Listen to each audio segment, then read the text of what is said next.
Recording in progress. Okay, we're ready for you, Mr. Chairman. All right. Good morning, this is Dusty Hoskin. I guess we're ready to begin this week board funding meeting scheduled today, and Caleb said we do have a quorum. Just a welcome and introduction. Like I said, I'm Dusty Hoskin. If it's okay, we're just gonna go around the room, introduce yourself and who you're with, and I'm just a week board member in a farm out in Lone Oak and Pulaski County out this way, so. Jack? Jack Evans, I'm from Carlisle. I'm retired, but I farm rice, soybeans, corn, and used to eat wheat. Mike Spider State, Department of Agriculture. I'm Caleb Allen. I'm the wheat board administrator. Haley County Department of Agriculture. Zoe Keys on IT. Inu Suzaki, Department of Agriculture. And if we'll just go around there very quickly. I'm Jennifer Martin with the Cross County Farm Bureau Women's Leadership Committee. Jeannie Wilson with the same committee. Bob Scott, Extension Weed Specialist, Fish and Agriculture. Nathan Slayton, Arkansas, University of Arkansas Agricultural Experiment Station. Pat Clements, the National Association of Wheat Growers, native of Kentucky. Gary Spurlock, Division of Ag, Extension 5. Shane Gadberry, University of Arkansas, Cooperative Extension. Jason Kelly, Wheat Pea Drains Extension Ground, Bay. Marjorie Ramondo, farmer and chef at Urbana Farmstead. Thank y'all all for being here and coming out today on a hot day. We introduced some members online as well. Oh, I'm sorry, and we have, the mayor. You got Terrence and Adam. And if they'll just introduce themselves real quick. Terrence, can you hear us? Terrence Scott. Yes, Terrence Scott, Cotton Plant, Arkansas, farmer. Adam? It's Adam Cloninger, from England, and if the birds are too loud under this shed, I apologize. Thank y'all.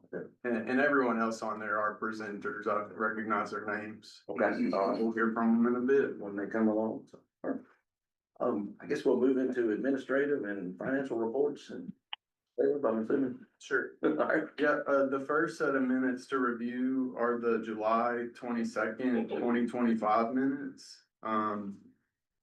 There are any questions from members? We'll accept a motion to approve those July minutes. So moved. Second, if we can. Sure. Oh, I'm sorry. All in favor, say aye. Aye. Terrence and Adam, if you'll identify yourself when you vote online for me. Adam Cloninger. Okay, Terrence Scott. Thank you. And then the special called meeting minutes, we'll do both of those together, the January 15th and the January 16th minutes. Looking for a motion to approve those as well.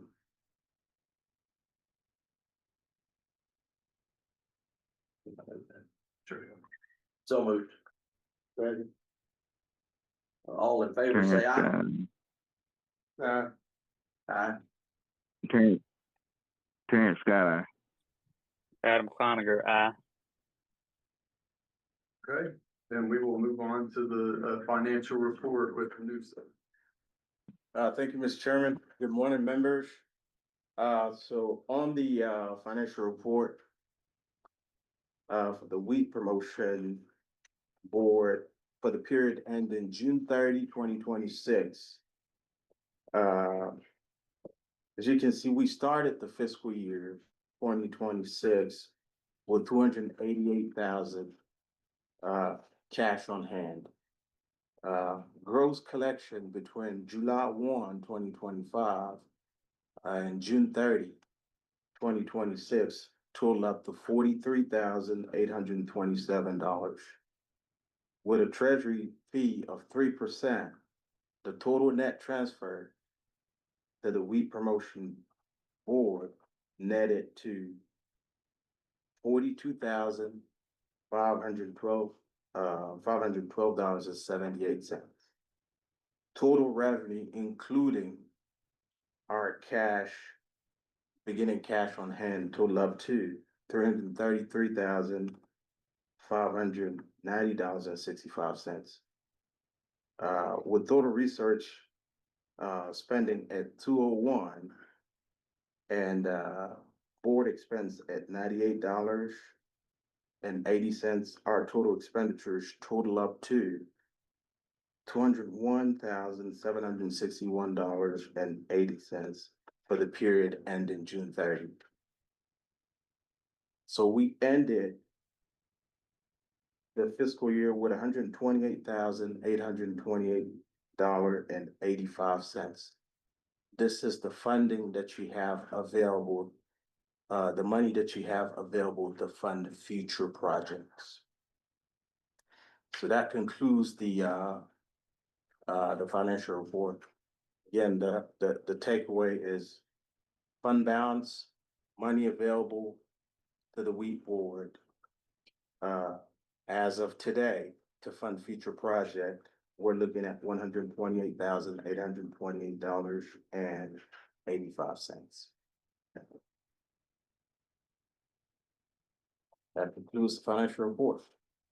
We need a motion to accept that. Sure, and if there's any questions, we can do that as well. You have any questions on that, guys, or? Looks like we have $128,000, main number I got from there, so that's okay. We don't spend it free last year. We had money. We had money. That's right. And I'll take that motion to approve the report if you like. So moved. Sure. Second. All those in favor of approving the financial report? Say aye. Terrence Scott, aye. Adam Cloninger, aye. So the motion passes. Approve the financial report. And then we just need a motion to approve board travel for this fiscal year, to include y'all's mileage reimbursements. Okay. So move. Second. All those in favor, aye, of approving the travel money? No, you didn't. Aye.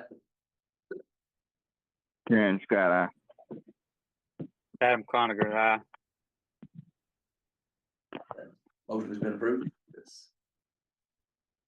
And I guess we're moving on. We're ready for Dr. Kelly's. Presentation, we're ready for Winnie Crop updates. Yeah. So you have that right there. Yeah, it is up on the podium and we're pulling up your presentation.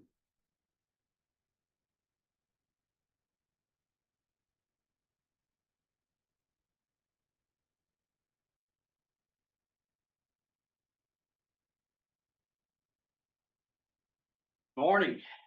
Well, we have been, it's asked me to give just a crop update, kind of some things we saw this past year. And so my name's Jason Kelly, extension agronomist, and, feel free to stop me if you guys have any questions. I don't know if hopefully online you can hear me okay. Caleb, is the audio going okay, you think? I believe it is. Yes, sir. All right. Start off with, we'll talk just a little bit about some things that happened, and I guess the big thing is the crop acreages. So when I put these slides together a few days ago, they were correct. So as of today, they are not correct.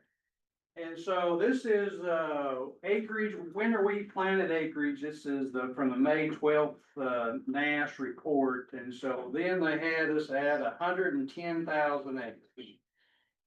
And, they've reduced that down to 90,000 acres.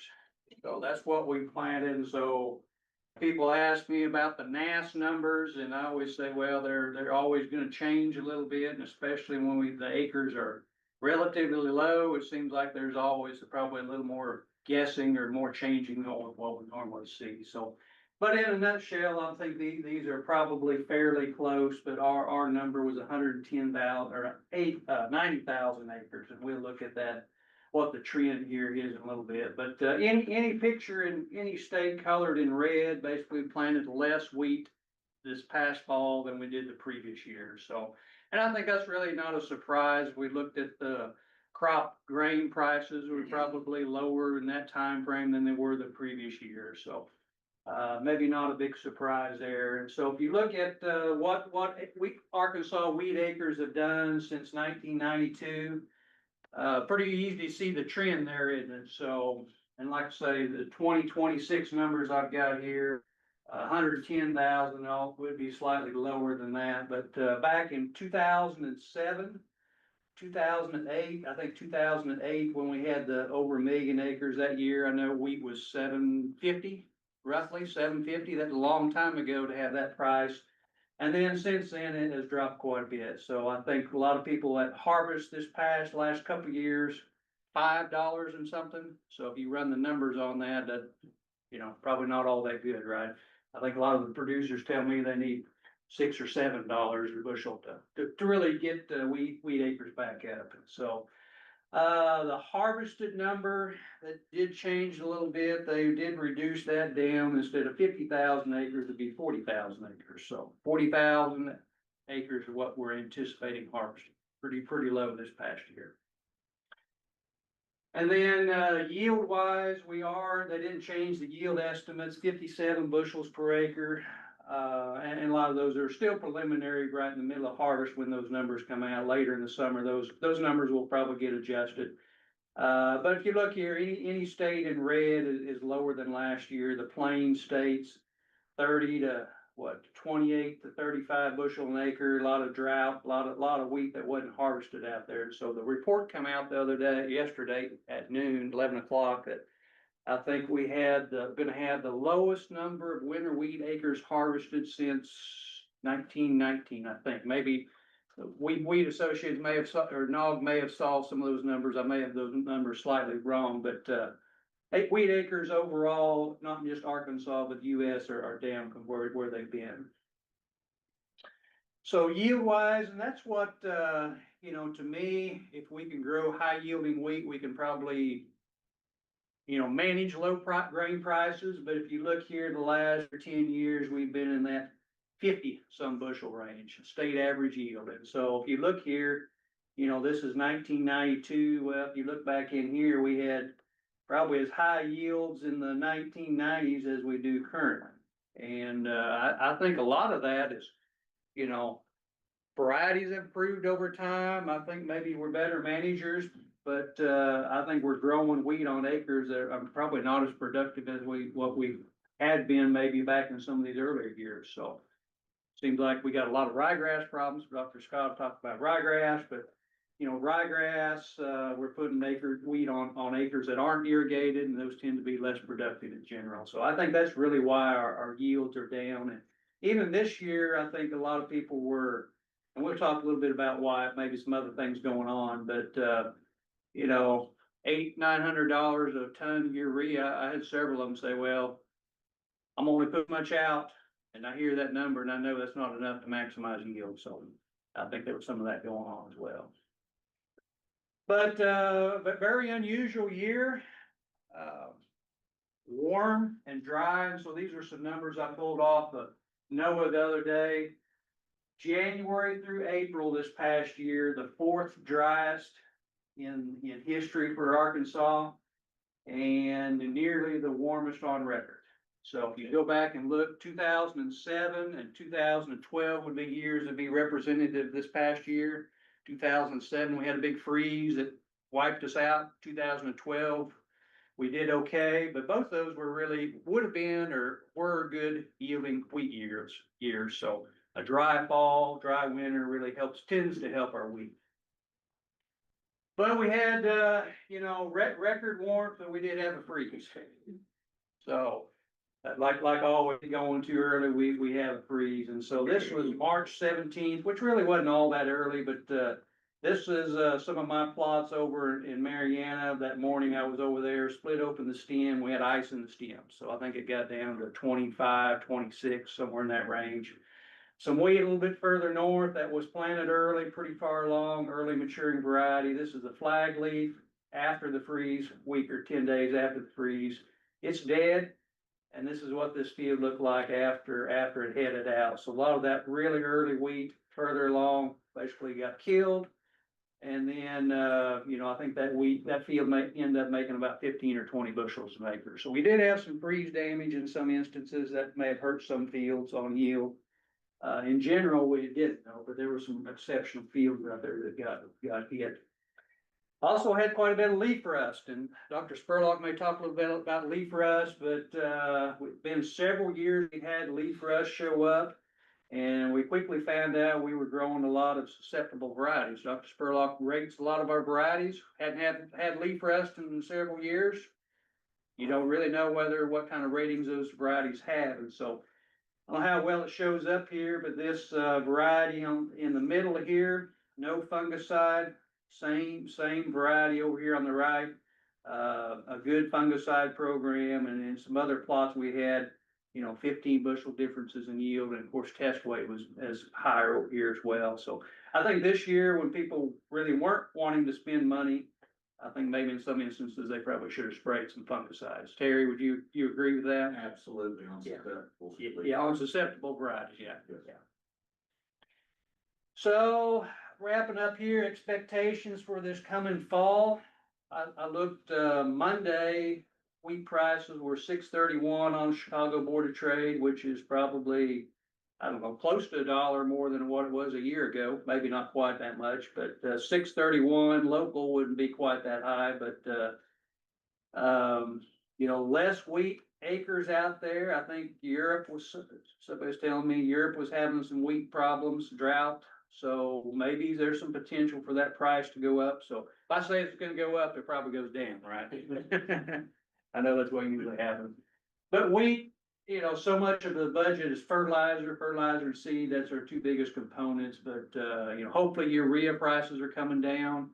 $800-900 urea, it's gonna be hard to swallow. And I think it has come down. So, just based on those or preliminary things, I think the acreage could be up a little bit, always subject to seeing what the weather does in October. So any questions? Board, any questions? Sounds like the same song we've been singing. isn't it? Yeah, So, exactly, so. And it's reflected in our budget. Yeah. Any other questions for Dr. Kelly or?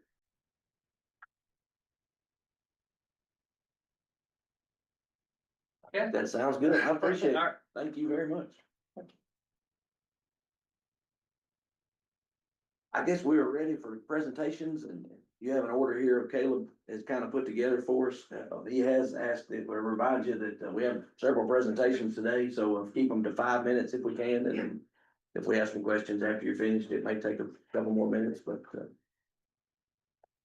I guess first up, you just want to go down this order. Caleb, you want to handle this part, or you will be? Yeah, first up will be NOG, Mr. Pat.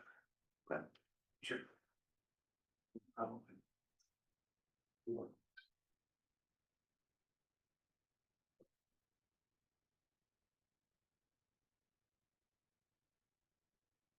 Good morning, everyone, and thank you all for having us here. And on behalf of NOG, we appreciate the opportunity to present to y'all this morning. I've got some remarks here that they sent me, and I'll kind of use them to keep me on track, but there'll be a good bit of ad-libbing too. So flew in yesterday. It's just a beautiful sight. Skies were clear. As you come into Arkansas, I just love looking down at all the different patchwork crops you all have. You see the wheat fields that were harvested next to the rice field that's green, and the dikes, I think you call them, that you put in there, the levees, that's what they call it. Yeah, levees. Mr. Billy Adams of Adams Fertilizer Equipment gave me my lesson in rice farming. He picked me up at the Little Rock Airport one morning, 20 years ago, and drove me to his facility in DeWitt. He had a tender truck for me, and I was still young enough and energetic enough that I flew down here and drove it home. But it was March, and he took me to one of his farms, a couple of them, I think, and I saw all that going on, and it just has fascinated me ever since. So it's a really unique and beautiful crop. So I'm happy to be here, and I bring you greetings. I think the first thing we want to do is let you all know how much NOG appreciates the work and investment that the Arkansas Wheat Promotion Board puts into this crop. That is very important to a lot of us. We're here to invite you to join as another state member of the National Association of Wheat Growers. I'll point out some of the benefits for that. Mr. Kelly just made some very good points about that drop in acres is pretty dramatic. That's going on nationwide. And to represent this crop, we need more members, more help. There's some money involved, but most of all, we gain leverage with every state that joins us. We have more political clout. You all, of course, are privileged to have Senator Bozeman, who I met with a couple of times, a delightful gentleman. And I believe you have 4 congressmen, as well as Mr. Cotton.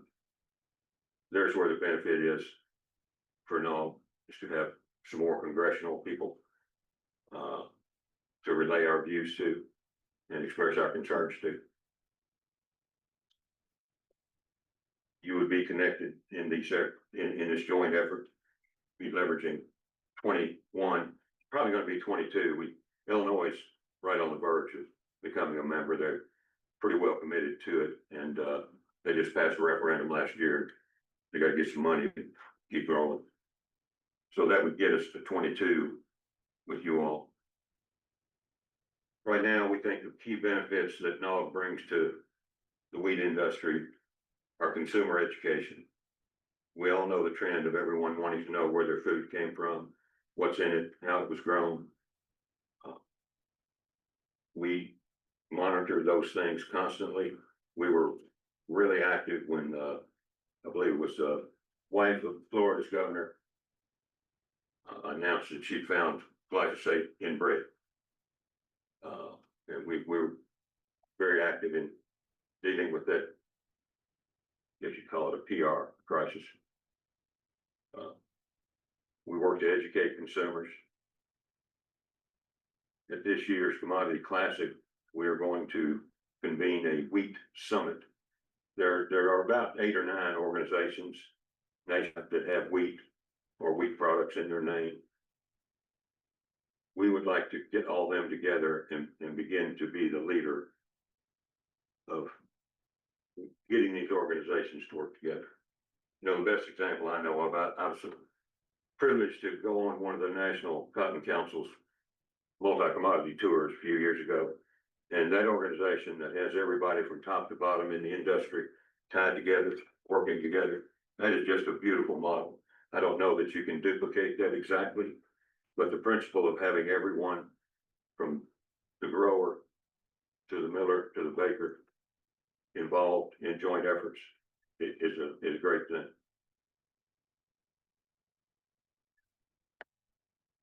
We're also always looking for new uses that hopefully will take root in this summit that we're talking about. I'm gonna stop just a minute and talk about the changes at the National Association of Wheat Growers before I run out of time. I know a few years ago, our then president, Chandler Gould, who had been with us 9 years, made a presentation. And Chandler and the National Association of Wheat Growers decided it'd be mutually beneficial if we parted ways about a year ago.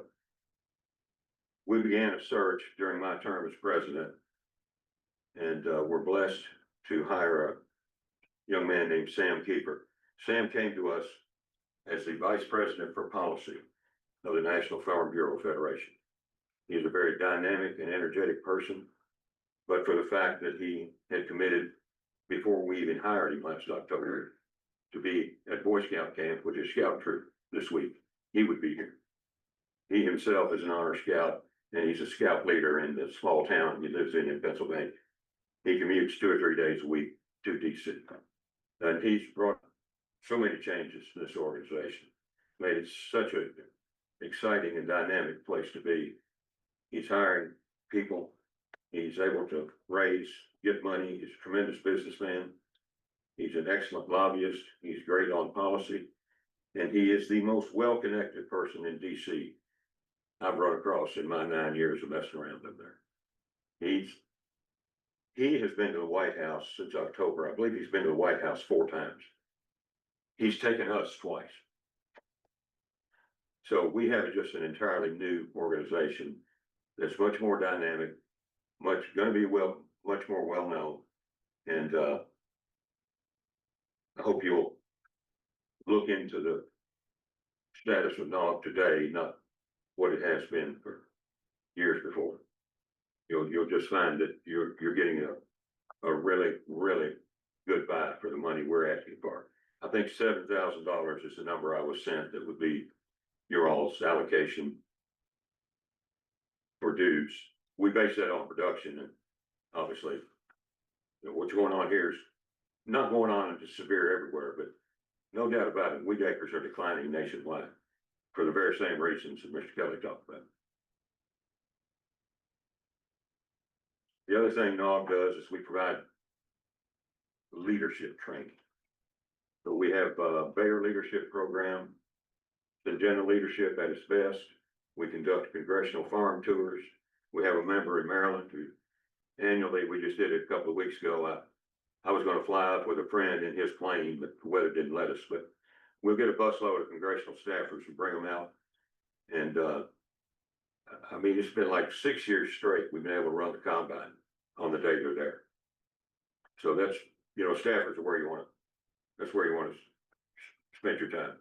You want to greet your congressional representatives, but the staffers are going to be making a lot of the recommendations. As a member, you would receive 2 board seats. It's a Senate style. Every member has 2. So that kind of keeps it one state with a lot of production from having any control. I mentioned it's $7,000 investment. And just as I close, on behalf of NOG, I thank you all again for the good work you all do for wheat. And I'd be happy to answer any questions y'all have. And I'm happy to be here. I've enjoyed coming over here. Thank you for coming. I do. I guess my one question to come is the investment, is that an annual investment? Yes, you sir. Expect, so. Yes, sir. Dues are paid in. And then you would select your board members.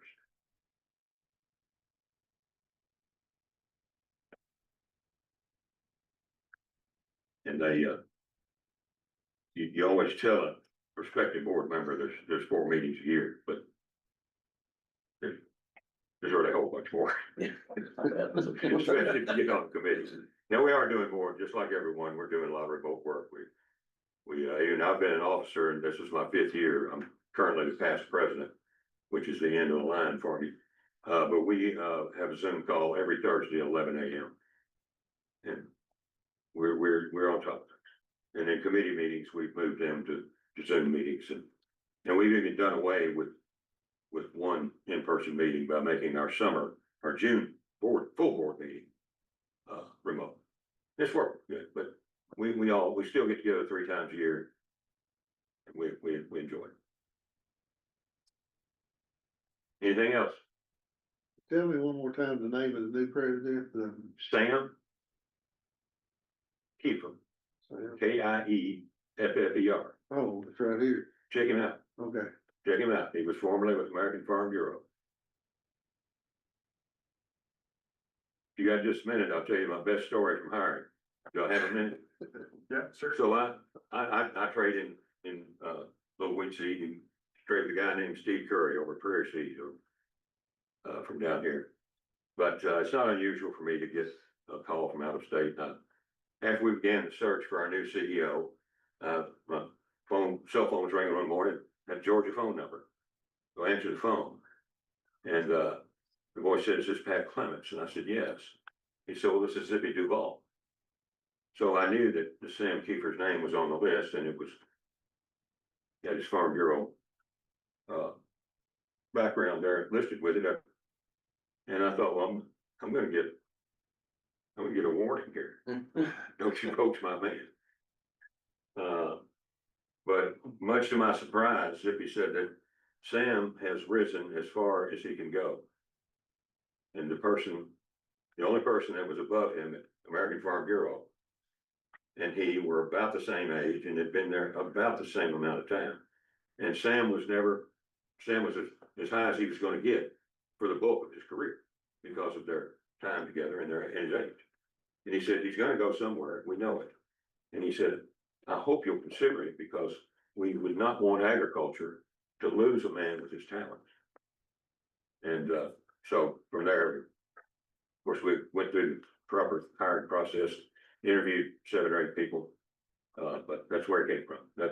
I was impressed that Mr. Duval thought enough to call and recommend. So with that, I thank you all and I've enjoyed talking with you. Thank you very much. Yeah, I'll hang around a few minutes and then I'll Okay. see if my airplane's on time. Thank y'all again.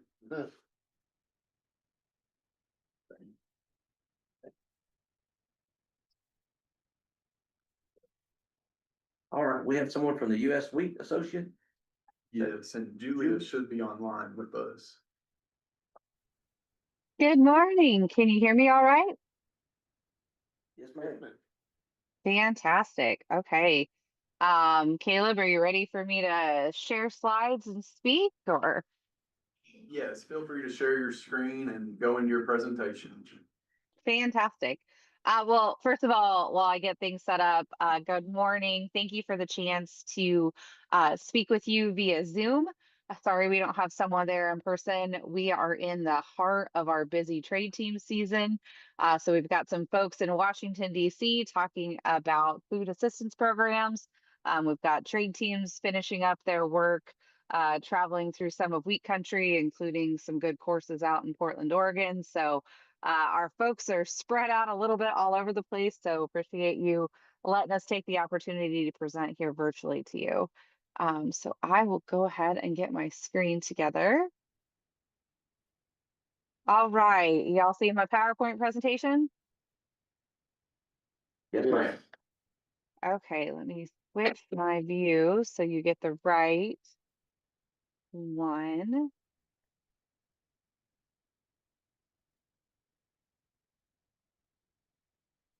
All right, you see the big blown up one now? Yes. We got it.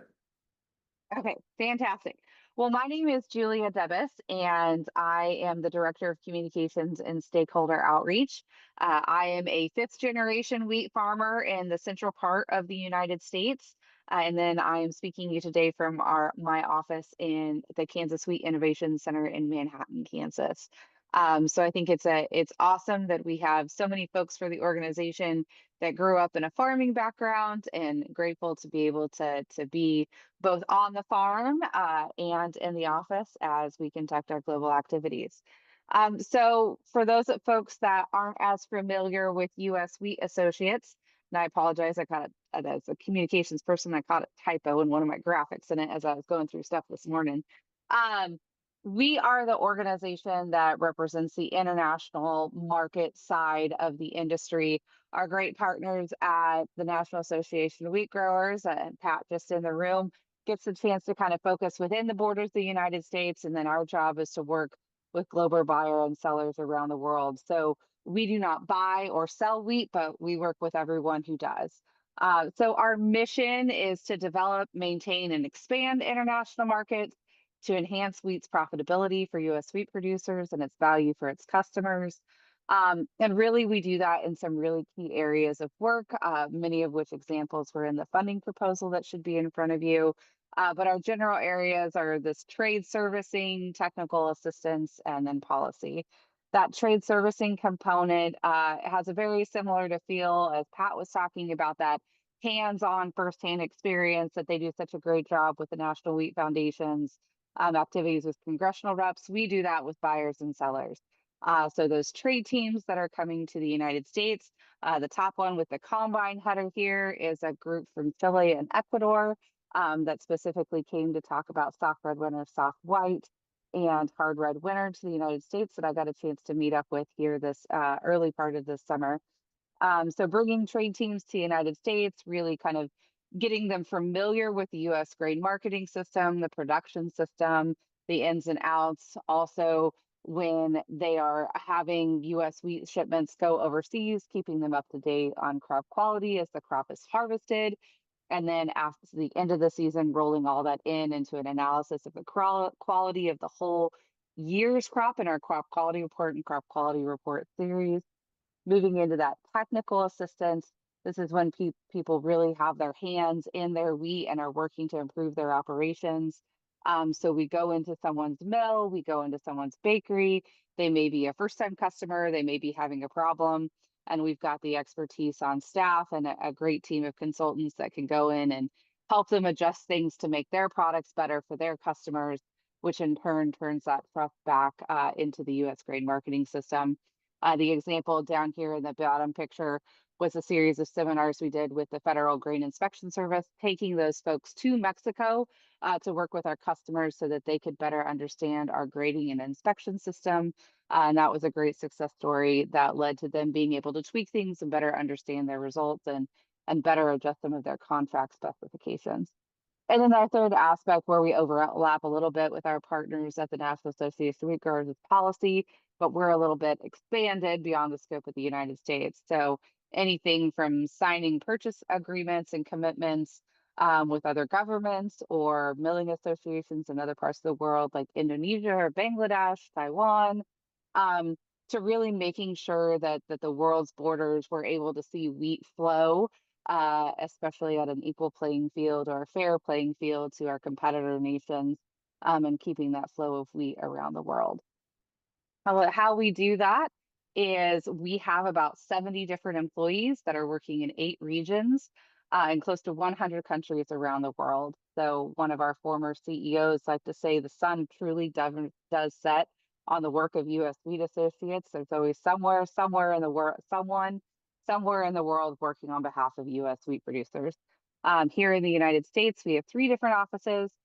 We've got our Arlington, Virginia headquarters office. So we've got an office there right on hand to work with our FAS staff partners, our West Coast office out in Portland, Oregon, and celebrating our 1-year anniversary of officially being designated as an office is where I sit here in the heartland in Manhattan, Kansas. In addition to that, you can see we have folks all over the world that are busy working on your behalf. We do cover all 6 classes of U.S. wheat that are grown in the United States. Looking at last year's statistics, about 44% of U.S. wheat production last year was exported. We like to say that roughly half year in, year out goes into those export channels. And this last year, we had 59 different countries that bought U.S. wheat, which is no small feat. Looking at soft red winter specifically, it's a really great success story for soft red winter this last year. Exports were up about 9% compared to the 5-year average. And you're seeing some really great long-term customers as well as some new entrants into the market that are really looking for soft red winter to satisfy their needs for primarily cookies, crackers, and kind of those snack cake kind of products around the world. Soft red winter fits really well into those profiles. Mexico is, of course, our largest market, being our closest neighbor. But just because they're close doesn't mean they have to buy soft red winter wheat, but they've really found some good utilization for it. And their purchases last year had a 13% increase over the 5-year average. The second largest one on that list is Ecuador. Ecuador is really interesting. There's someone who's been gobbling up more and more soft red winter wheat over the years. And this last year was their biggest year yet. So they bought about 15.4 million bushels of soft red winter wheat, which is a whopping 145% increase from their 5-year average. Ecuador is also an interesting market because they're also purchasing soft red winter wheat to go into aquaculture production, specifically for shrimp production. So the team that I mentioned meeting up with earlier was actually a high-end aquaculture market. And I think what's important is that when they're feeding shrimp or salmon in Chile, they have some different specifications than they need to produce a snack cake or a cookie or a cracker. So we're really branching out and learning more about that market. But it's important because those shrimp are being fed food grade wheat. So they're not buying low grades of wheat. They're buying top quality, top spec wheat, grade number 1 or grade number 2 wheat to go into that aquaculture production. And it's a really interesting new market. Also on that list, you'll see some markets that have been in and out of the market that came in this last year, including Nigeria, which has been a long swing buyer that we keep a presence in. And then you'll see a lot of those Central American countries have really come into the market as well. So a great year last year for soft red winter exports, and saw a lot of success, and we continue to see a high amount of interest in that class specifically. How we put all of that to work is kind of a combination of funding programs, but it really starts with producers through checkoff programs like you have there in Arkansas. So the base of our fundings is through those checkoff member and those commission members. Those qualify us for cost share through federal programs like the Market Access Program and the Foreign Market Development Program, which kind of are core two funding programs. And then we have seen some additional programs come online, most recently the America First Grade Promotion Program. What I think is really smart about how the cooperators and USDA put that program to help put that program together is that those programs increased the export dollars available for programs without requiring additional match from our state wheat commission members, which I think was really great. All of this increase in funding works as a force multiplier. So when we get additional funding in, we are able to increase our activities, increase our consultants and our staff. There was a time where we had a lot more money for programs, but not for more people to help put on programs. But the newer programs, we've been able to hire some additional folks to help us expand that capacity even further. And then we like to talk about funding as a force multiplier. So when we get additional funding for activities, we can add additional members or invite additional customers, or maybe add another mill onto a series of mill visits, and really taking those existing activities and really multiplying what we can do in addition to creating brand new activities. So coming to you today specifically with a funding request to support our Latin American and Caribbean Buyers Conference, which if you saw the list of customers involves a lot of customers that buy U.S. soft red winter wheat. This is a conference that's hosted every 2 years, and it rotates between being hosted somewhere in Mexico and the Caribbean, somewhere in South America, and then in the United States. This year's conference is scheduled for the end of this month in Santa Fe, New Mexico, and we currently have 15 countries represented coming to that conference, 75 customers registered. That number will flex a little bit, especially we're hearing our Venezuelan customers, due to the twin earthquakes that took place there, may have some fluctuation there, so we may find some other folks to substitute in. But to support that conference, we're asking for some extra state contributions to support that effort. And we're coming to you with requests for $5,000. That $5,000 will go to help support some costs that cannot be covered through the USDA FAS programs. One that always surprising me that we're not allowed to bill for things like a notebook and a pen for the conference, which is pretty standard going to a trade show or a conference. Or things like our welcome receptions and that sort of thing. And so we're coming to our states and asking them for a little bit of additional funding to help support some of those costs that we can't fund through our core programs with USDA's FAS. And with that, I will open it up for any questions. Happy to share more about activities that we have planned, more about the LABC, or any other questions you have about our work. Thank you, Julia. Any questions? Thank you very much. We appreciate it. Absolutely. Caleb has my presentation, which has my contact information. Before I hop off the call, I'll plug it into the chat as well. But thank you so much for the opportunity to come and present to you today. And be able to add in a funding request. And we sure appreciate the hard work that you all do on your operations each and every day. Thank you. Thank you. All right. Who's next? Martin, Miss Wilson, is this? All right. Yeah. All right, go back.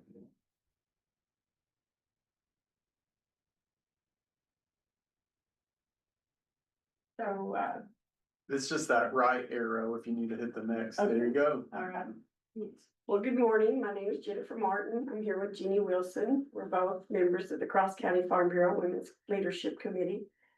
And we have started a education program in our county for the schools. Initially, we started going into the schools reading books about agriculture because as you all know, or as we have learned, a lot of children are missing that agriculture education part where they know what crops are growing around the school. They're just missing so much. And we started learning about that when we were going into the schools, reading them stories about agriculture and the crops that are growing across county. So little by little, we decided we would take it to a grand scale and just go out to the schools for a half a day and let the students feel of the crops, touch the crops, ask questions about the crops, all the commodities that we grow in Cross County: wheat, cotton, soybeans, rice, and then cattle farmers and other type farms that are in Cross County. So we went to Cross County School for a half a day, and we had all the stations set up out on the lawn. And then we went to Wynn schools. So over the course of those days that we were out there, we reached like 1,600 students and teachers and staff. And with our first initial education class outside and in the, we had to move one of the days inside, but due to rain. But because of all the people that we reached and the teachers and the staff, they were like, please do this again. Come back. We need this. The students didn't even know there was corn growing right outside by their playground. And kids would say, oh, I thought the Easter Bunny had the eggs. You know, they were just so confused by all of the things they see on TV and their phone screens. And so just a lot of different things, like even with the milk cow that we had, the Farm Bureau milk cow, they thought, oh, but we know chocolate milk is from the brown cows. That it was just unreal that what they're zoning in on. And so if we thought, well, if we don't tell the story, somebody else is going to tell it, and it's not going to be right. So anyway, we decided to do this, and then we were asked to come back and do it again. And you can see how big it was it's just at Cross County. We had tractors out there, and in each station the kids could touch, feel, talk, just learn. And even the adults and the teachers that were there said, we learned something too. They probably, like us, probably knew it in the back of their mind from years ago, but it's a refresher. You don't think about corn being used in your gasoline.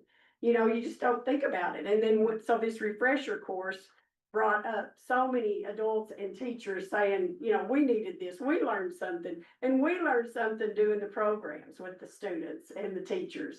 And so, but we're coming today to ask for $5,000 to help with all the expenses that goes into putting on something this large with two schools. And we're going to see if we can't increase what we're doing. We're going to try to make it larger, add more stations. We want to fund the t-shirts again, because that was such an impact on the whole community. Everybody talked about the t-shirts. And I know that's a big expense. And if we don't get all the funding that we need, we can start cutting down a little bit somewhere else. But the t-shirts were worn at field trips for the schools. They were worn out in public. I mean, people were talking about it for months. And we've already been invited back to do library. The library invited us, both libraries, to come and do a smaller scale where, the students could come, and for the summer programs even. And we were able to do that too. So we're just, we wanted them to learn from the farmers and the ranchers that actually do it. We were farmers till just like 2 years ago. Our husbands retired. So we've been associated with farms our whole life. I grew up on a farm, married a farmer. She married a farmer. A lot in our women's leadership committee are ranchers and farmers. So, we like to educate now. We've retired from farming and we want to educate. And so we see the importance of it. And so this is our whole budget here. We've increased it to include the the pre-K students this coming year in 2027. So we're just asking the WEAT board if they could fund us the 5,000. We are getting out and asking for, donations and sponsorships from other organizations and from local farmers. And so, I know that doesn't equal out to be $5,000, so that's why I'm telling you that, you know, that's our total budget, but we're asking the WEAT board for $5,000 to help with this expense. The extension office, they come up with this program that, has the crops, the commodities. And so the students would get like a little they might get a soybean crayon or something and associate it with soybeans, or they might get a blue jean, picture of clothes and put it in the cotton basket. So, I mean, it's just, everybody working together. There were so many stations and so many kids was, you know, just having a ball learning, because they got to touch it and they got to talk about it. It makes a difference when they actually get to put their hands in like a big bowl of wheat and then, you know, see it on the stalk and then remember that, hey, that's what I saw going to school, you know? So anyway, that's what we're asking for, is the 5,000 to continue this program and make it even larger next year. Thanks. How many schools are there in Cross County? 2, there's Cross County School and then Wynn Public School. And what age groups are you? We were doing kindergarten through 6th grade, but now we want to do pre-K through 6th grade coming up for 2027. So there was 1,600 students. And so they took all these handouts back home with them too, so they could share it out in their own homes, talk about it there. And, you know, it just keeps growing and growing, because those households got information, not only the students at the schools, but they took it home. And they had all kinds of, like the beef industry gave bracelets and cookbooks. We had a big bag for each student with different readers and different things from different associations. Thank you. Sounds like a great program. It really does. You know, and the kids really learned a lot. They were just shocked as to, you know, there's corn in my soda, there's, you know, just to find out. Yeah. And we grow that here. It was amazing. And I've got kids, grandkids in other counties, and they're like, can you come to our school? And I don't think so. But it was. Thank y'all very much for your presentation. It's an amazing program. Glad you're doing it. Thank you. Really do. Turned out to be really informational and yours.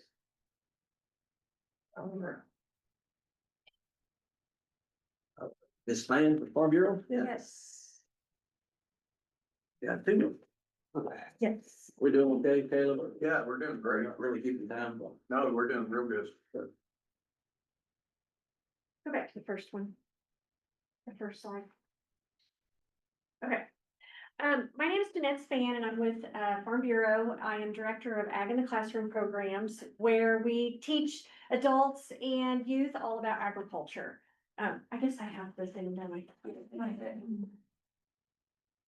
So our goal with what we do at Farm Bureau is to educate, like I said, adults and youth, but our main focus is ag literacy.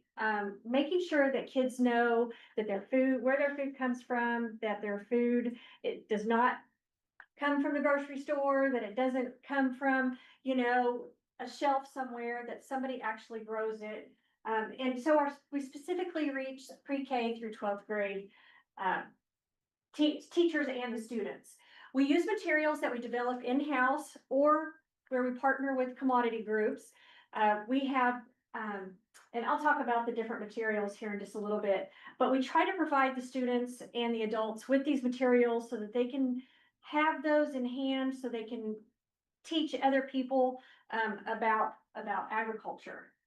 So some of the things that we do, of course, we develop materials and we use ag readers, and Jennifer talked about the ag readers that we have.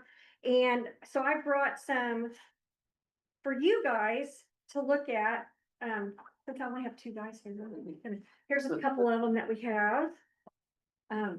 That we have available. And we just try to cover all our goal is to try to cover all the commodities, that are grown here in Arkansas. And as you can see, all the commodities aren't up there right now, and so that's where my proposal will come in just a minute. But some of the things we do is we do ag accurate books. We do a book of the year every year that kind of focuses on something that's grown here in Arkansas. We offer those out to all the county farm bureaus, to teachers, to any kind of groups, libraries, to make sure that that ag accurate book can be available to students. And again, ag accurate is also letting people know where their food comes from, but letting people know that cows don't talk, that sheep can't talk, they can't walk on their two legs, those type of things, to try to keep it a little more ag accurate for the students. We do classroom grants for teachers so that they can expand their programs with materials so they can put in school gardens. We have educational trailers that go around to schools and they're hands-on, let kids know about agriculture. They can actually get their hands dirty. They can milk a cow like they had the Farm Bureau cow. Just ways so that they can actually experience the agriculture. We do garden grants for schools. We do teacher scholarships to attend national conferences. We just got back from a national conference last week. And we ended up taking 6 teachers out there to learn about ways to expand agriculture in their traditional classrooms. So, and it was great. We had, there was actually over 500 teachers at that conference, and they absolutely love being able to learn about ways to incorporate agriculture. So the first one that I've handed out are our ag readers, and what we want to do is we don't have a wheat ag reader. And I was shocked when I was going through, I was like, I know we have one here somewhere, but we don't. So I want to develop one. And what we've done is, it's an 8-page tabloid style magazine, so to speak. And the ones that we have, like this is an older one. We are trying to update them to look like this. And so I just got done updating the soybean ag reader. And it is actually just being printed now, so it is available. But we want to make it look just like this, but we also want to put a wheat twist on it. Wheat pictures talk about production, talk about parts of a soybean plant, where they're grown in the state. We have an excellent graphic designer in the office that helps me develop all this, but we talk about production. In this particular issue, we actually focused on a farmer and asked him questions about why did he get into farming? Why does he love farming? What makes his farming so unique? And so we tried to make sure that we kind of focus on an actual Arkansas farmer. And we do some games and puzzles and some activities for the kids to also do to kind of learn more about soybeans, in this one particular. But we also have like livestock ones too. We have the beef one. We just got done creating a small ruminants because we didn't have a small ruminants, and since sheep and goats were getting to be so popular here in the state, we wanted to make sure we addressed that too. But what we're wanting to do is create new ag readers, but we also want to be able to offer those for free to anybody who wants them. In the past, we charged like $0.25 a piece. I can't remember what they cost, but my goal is to make sure that all the ag readers are free of charge to anybody who requests them. Because the easier we can get that message out there, the easier it is for people to request them. We're asking for 5,000. That'll cover ink, that'll cover the graphic design, and then also the paper. And so we're asking for 5,000 of those. And it's just kind of something that I think we need out there because wheat is one of the bigger crops here in the state. We have rice, we have corn, we have soybeans, but wheat, I think, definitely needs to be represented. So the next thing I want to request is we have a program that we do called the Arkansas Elementary Agriculture Education Pilot Program. It's a big old lump. But this is an act that was developed in 2023. It was Act 243, and it was passed by the Arkansas legislature to put agriculture in our elementary schools. Yeah, we've got agriculture in our high school, through FFA. Usually 7th to 12th grade in a lot of schools will offer some kind of agriculture class. Well, we wanted to start sooner so that these students can start learning about ag, you know, on their level, on the kindergarten level or the first grade level, and learn about where their food comes from. So we worked with the National Center for Ag Literacy, and we had some curriculum written that covers, like I said, K through sixth grade, and it developed 10 comprehensive lessons for each of those grades. So we ended up getting 70 lessons out of this. We put the application, well, we're working with the Department of Education, and we put the application out there for the schools that were interested to come in, apply, and be a part of this. And initially is a 3-year program. The first year we had 15 schools sign up. We had about 22 teachers go through the PD workshop, and through this PD workshop, they earn their endorsement on their teaching license to be able to teach this curriculum. We'll have a total of 27 schools participating this fall in the 26-27 school year. And we're actually having our PD workshop for them next week. And we're going to end up having 24 teachers coming through to earn their endorsement on their teaching certificate. With the funding that we're requesting, that's going to help us buy supplies for the teachers. With every lesson, there are books and materials that correlate and go along with those lessons. The schools are each going to get to take back to their schools to supplement these curriculum lessons of about $900 a piece. And while I was sitting back here, one of the things that they talk about is vermiculture, and that's like composting and getting in the dirt and helping increase organic matter within the soil. And I got a text that says my worms were delivered today. So we will have worms to give the teachers so they can set up their own worm composting thing at their school. So that's what I get to take care of over 4th of July is worms, so they don't die, which is fine, They're easy, actually. But I'm requesting $5,000 to buy these supplies, put on the workshop, and this will actually go, since the workshop is next week, this funding would go for the next year's. So it's kind of a year behind. So this will go for the next year's workshop, which will be our final workshop of the program. And we're asking for $5,000 on that. And so in total, $5,000 for the wheat ag readers, $5,000 for the workshop, and for a total of $10,000. And this can be adjusted as you guys see fit. That's not a set in stone number, but we are at your mercy, and we appreciate anything you can do for us. So, and I've got these. I wanted to hand these to you. This is kind of explains the pilot program a little bit better, so you can kind of know about that. And if you want any more ag readers, I brought lots. So, all right. Any questions? No. All right. right. Thank you. Great program. Thank you very much for Thank doing you. that. Awesome. We move on. Is it Kristen Larry? Yes, Correct. she should be online with us. Okay. All right, I'm here. Can you hear me? We got you. All right, good deal. I apologize I couldn't be there in person. Our family vacation started yesterday, so I'm coming to you from our makeshift office. I hope you can see me okay. Yes, we can. Perfect. Okay, I'm going to share my presentation with you guys.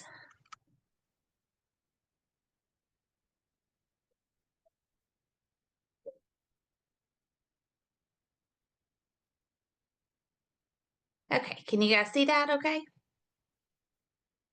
Yes, ma'am. All right, perfect. So my name is Kristen Larry, and I'm the director at the Ag Learning Center. We are located on the Four States Fairgrounds in Texarkana, Arkansas. Our program is much more than just the 10 days of the fair. I'm actually open year-round, and I host schools and homeschool groups and childcare centers, daycares, Boy Scout groups, Girl Scout groups, any kind of group that's looking for a free, fun field trip. They book with me. And so just a little background, before I started working here, this is my 3rd year at the Ag Learning Center. I taught in the public school system for 15 years. I finished out in 4th grade math.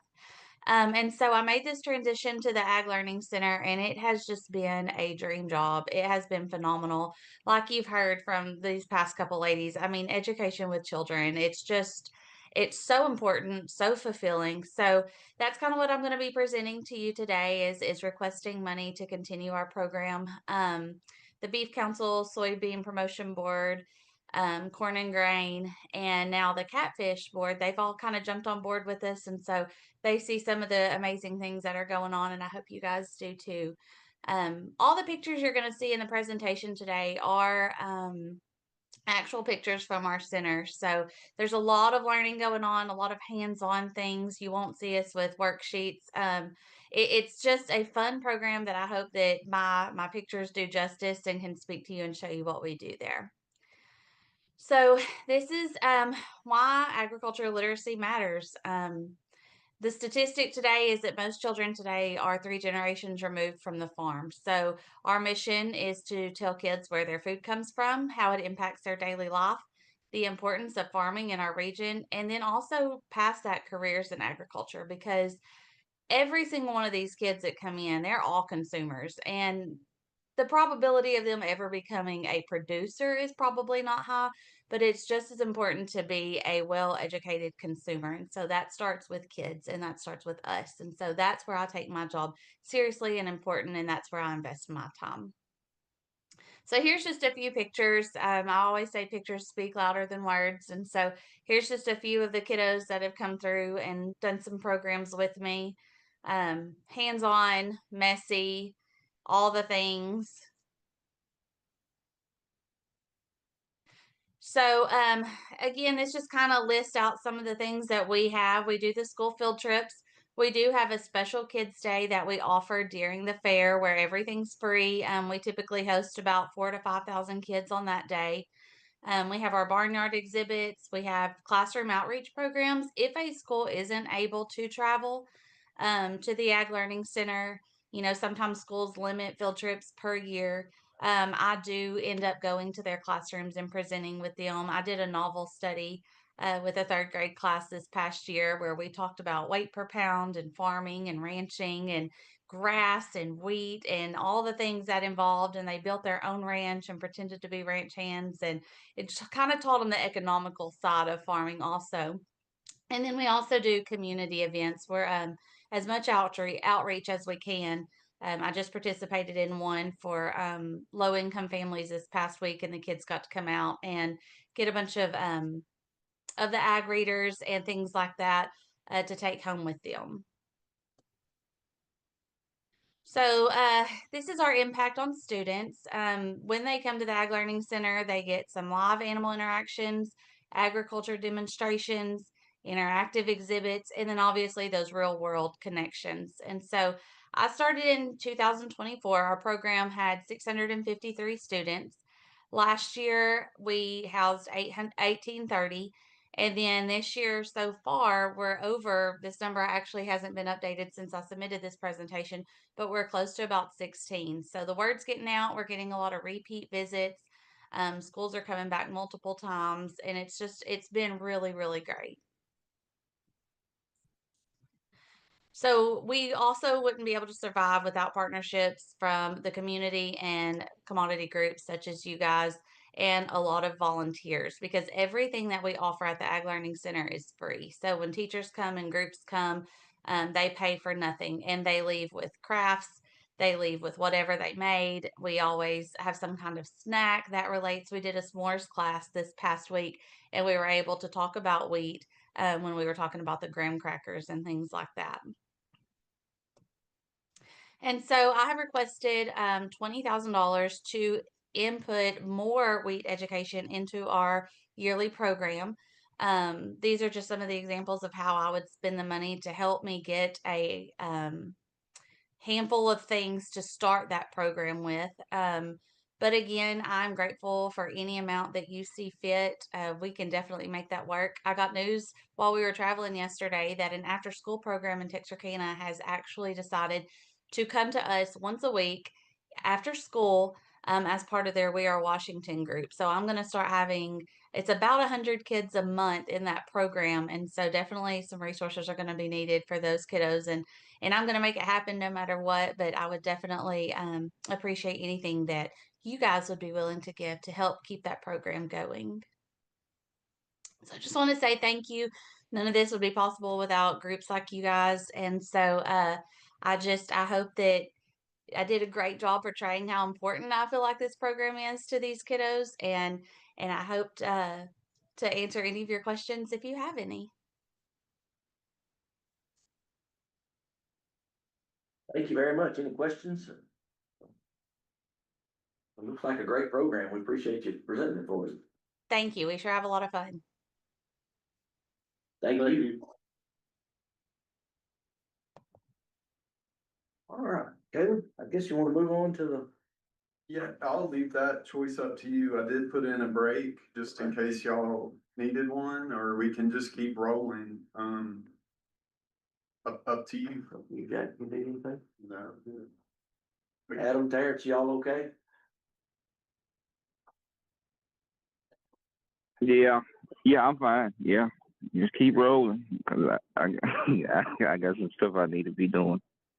That was the end of the promotion, and this is, I guess it's headed towards the university and the Yes. research projects. Yep, the first one is Urbana Farmstead. And we do have that.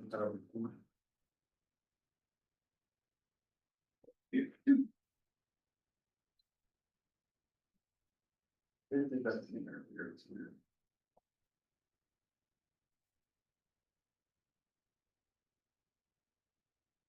There you go.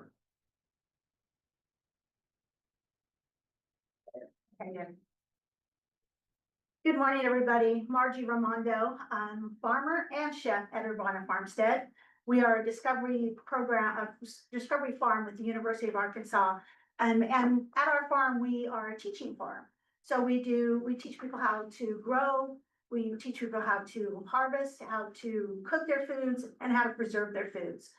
So this is what we do, and I also work closely with the university on a couple of other projects, and this is one of them, in fact. So today I'm happy to have one of our collaborators, Dr. Kelly, here. I know you already know him, so appreciate you being here with me, Jason. So I want to talk to you about an important thing. Today we're asking you for support for a program to answer one simple question. Can heritage wheat create another profitable market here in Arkansas for Arkansas producers? You might be wondering, what is heritage wheat? What does that mean? Well, it's the kind of wheat that your great grandmother grew, and it's the kind of wheat that actually has distinct characteristics for milling, baking, and also great nutritional benefits.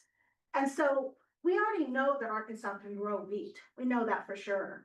What we're asking now is, what we don't know for sure is, can we grow heritage wheat and different types of varieties that might open a door to a completely new market opportunities for Arkansas producers. Right now, we know that our wheat leaves Arkansas as a commodity. And once it leaves the farm, someone else captures the most value from that farm, from that wheat. What if we could keep a little bit more value here at home? That would be great. Maybe to create an artisan flour, or to create a premium pasta, possibly. Or maybe one of our local restaurants or even bakeries would be interested in having a unique flour that they could use in their work. We just don't know the answer yet.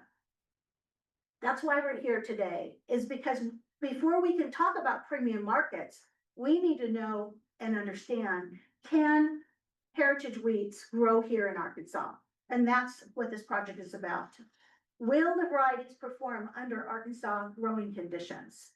And if they don't perform in the field, then the conversation's over. But if they do, then we've identified a new market for Arkansas.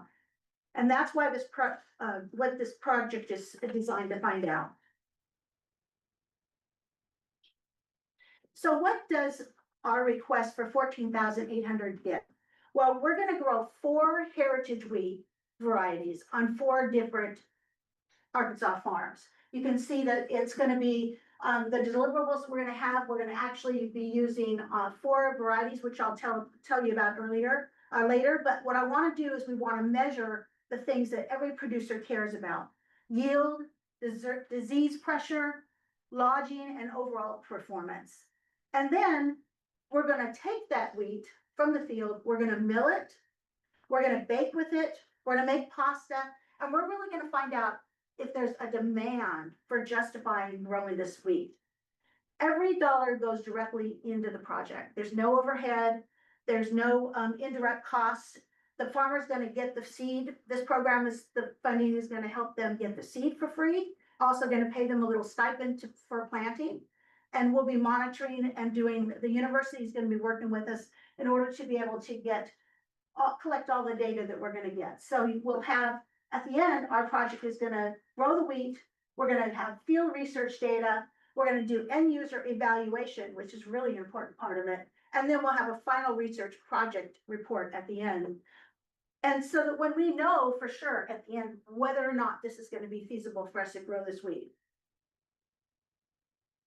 We're not doing this alone, obviously. We need to be able to do this with our partners. And so I'm really grateful to work with the university, obviously Dr. Kelly, and also the Discovery Program. We're collaborating. Those are our partners in the field that are gonna actually be growing that. So we have Terry Dabbs Farm, Thomas Farm in Pine Bluff, Hood Farm in Little Rock, and then Hagewood Farm. So we have 4 farms representing a pretty good portion of the state, although we don't have anybody in the north at this point. And what's so unique about, what I'm really excited about this program is it's a from the field to market project. We're gonna actually follow the grain all the way to the customer. We're gonna go from the farmer to the mill, to the baker, and finally to the consumers in schools and in homes. Because growing the wheat is only half the story. Knowing if somebody's gonna buy it and if somebody eats it is also the other part of it that's so important for us to know. And we want our farmers to make money. That's the key. Dr. Kelly was mentioning earlier about the cost that, what you get for a bushel of wheat, $6. Well, for this heritage wheat, if you sell a bushel directly to the mill, they yield between $12 and $15 a bushel. So that's a pretty high premium. If you sell it directly like a restaurant or to a bakery, they get $20 a bushel. There's in this area, this region, Texas, North Carolina, Oklahoma, and Virginia already have very active mills and very active markets. I've already been out to talk to all 4 of those different places, and they're even interested if we get our wheat growing in buying from us as well, in addition to us growing our own market.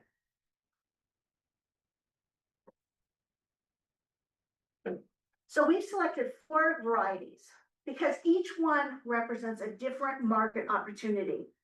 So the turkey wheat and the Rouge de Bordeaux, they have potential for growing bread and a flour market. And the difference is if you buy 5 pounds of all-purpose flour, even something as high as King, which is one of the premium all-purpose flours, you're paying $5 or $6. That heritage wheat sells for the same for about $12. So it's a big difference, but the market is growing. It's a cottage industry and there's a really great potential for that. Purple straw has a unique characteristics for pastries and for biscuits and things like that, but also has an opportunity for maybe craft distilling because it's used in other places in the South for craft distilling. And then our ancient grain, Durrani durum, that's one that we're going to be using as a potential for making pasta, premium pastas. All of these have shown promising results in areas of the South. So they've been through field trials with other land grant universities and SARE heritage trials. But now we want to see, will they work here in Arkansas? That's the thing we want to understand now. So nobody's suggesting that we don't continue to grow the wheat that we're growing today. That's not what we're saying. We're simply saying, is there another market opportunity? out here that would be for us to use a heritage grain? Can we identify even one variety that has the potential, that performs well and yields a premium market or price? Because if so, that means that there's one more crop that we can add into the rotation for Arkansas farmers. So this idea, we waited about 2 years to bring this forward to you. Not because the idea hasn't been there, but because we needed the right partners, we needed the right research team, we needed to build this project based on science and not my enthusiasm. But we are there now. We have that team, we have the research, we have the program. And this project can tell us whether or not specialty wheat can be another opportunity here in Arkansas. So I thank you. And Jason and I can field questions if you have them. Fantastic. Thank you. Yeah, well, each farm grow one variety, like there's 4 varieties there and you've got 4 farmers. We have 4 farmers and we're gonna, they're gonna grow on 5 acres or less. And each farm is gonna have 2 varieties. Okay. So it'll be 2 varieties per farm. And it'll vary on who's growing what. But all 4 of the varieties will be represented and we want to test them across, you saw the locations. Do you have the milling capabilities now, or do you use a? For Bonner Farmstead, I have purchased a mill, a commercial mill, which is on the water, on its way here, and it'll be here in September from the Ukraine. It's a commercial, granite mill, you know, what you would actually use for commercial, yes. So our program, so this program will come to the mill and it'll, I have a small one now, but this will be one for more of a commercial production. Yeah. Jason, do you know anything about herbicides? Anything about? Herbicide tolerance to, Right, I would assume they would be tolerant, and that's an assumption. We'd have to test that out.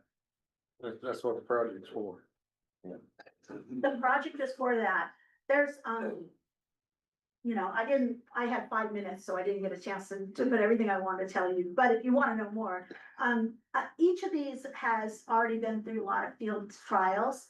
So I have all that data and I know kind of the protocol of how they build things. Most of them are tolerant, so we don't have a big problem with scab. But the thing is, for those that are, there are 2 different approaches for being able to handle that. So we have a pretty good amount of research based on what's happened. North Carolina, Texas, Virginia, and Oklahoma are the 4 areas that we have really focused in on because they're similar climates. And we know that there's been success in growing them here. I know the specialty markets are really growing right now. They are. Like this. As it's already been pointed out in a couple of other presentations, people want to know where their food is grown now. They want to understand that. They're interested in, you know, better quality. Again, we're not trying to replace what's already being grown. This is just another highway that we're going down. But I think it's really important. It also helps us our economy.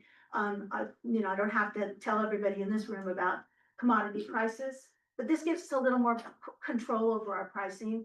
Hopefully our market is both local, and then if it grows, as I hope it will, it'll be regional. I've also worked closely with a couple of folks that are leaders in this industry. So Glenn Roberts is at North Carolina University, and he's the one who has done a lot of the research in the Golden Rice Foundation. And so I've become very close friends with him, and he has said that he would come, you know, if we take this project on in Arkansas, he'll work with the university and help with consulting. Other questions?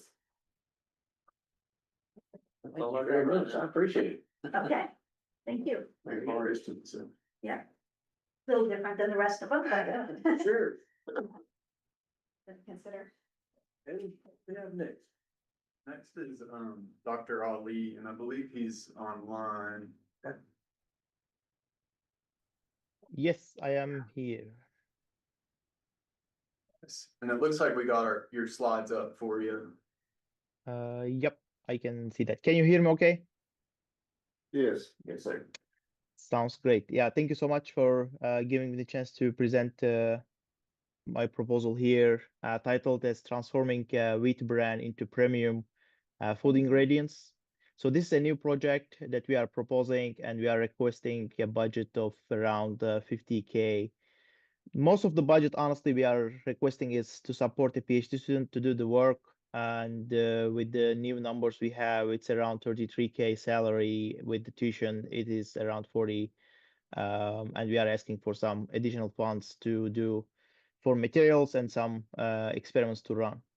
So we have three projects, three objectives here. And the first objective is to look into wheat bran and extract some off flavors and undesired compounds from wheat bran using a technology called supercritical carbon dioxide technology, which I will give more information in the next slide.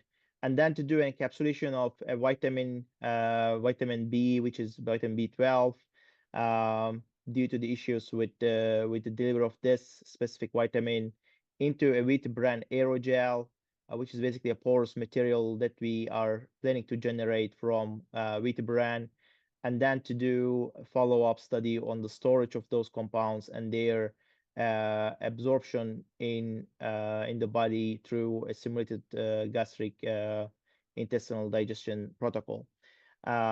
Next slide, please.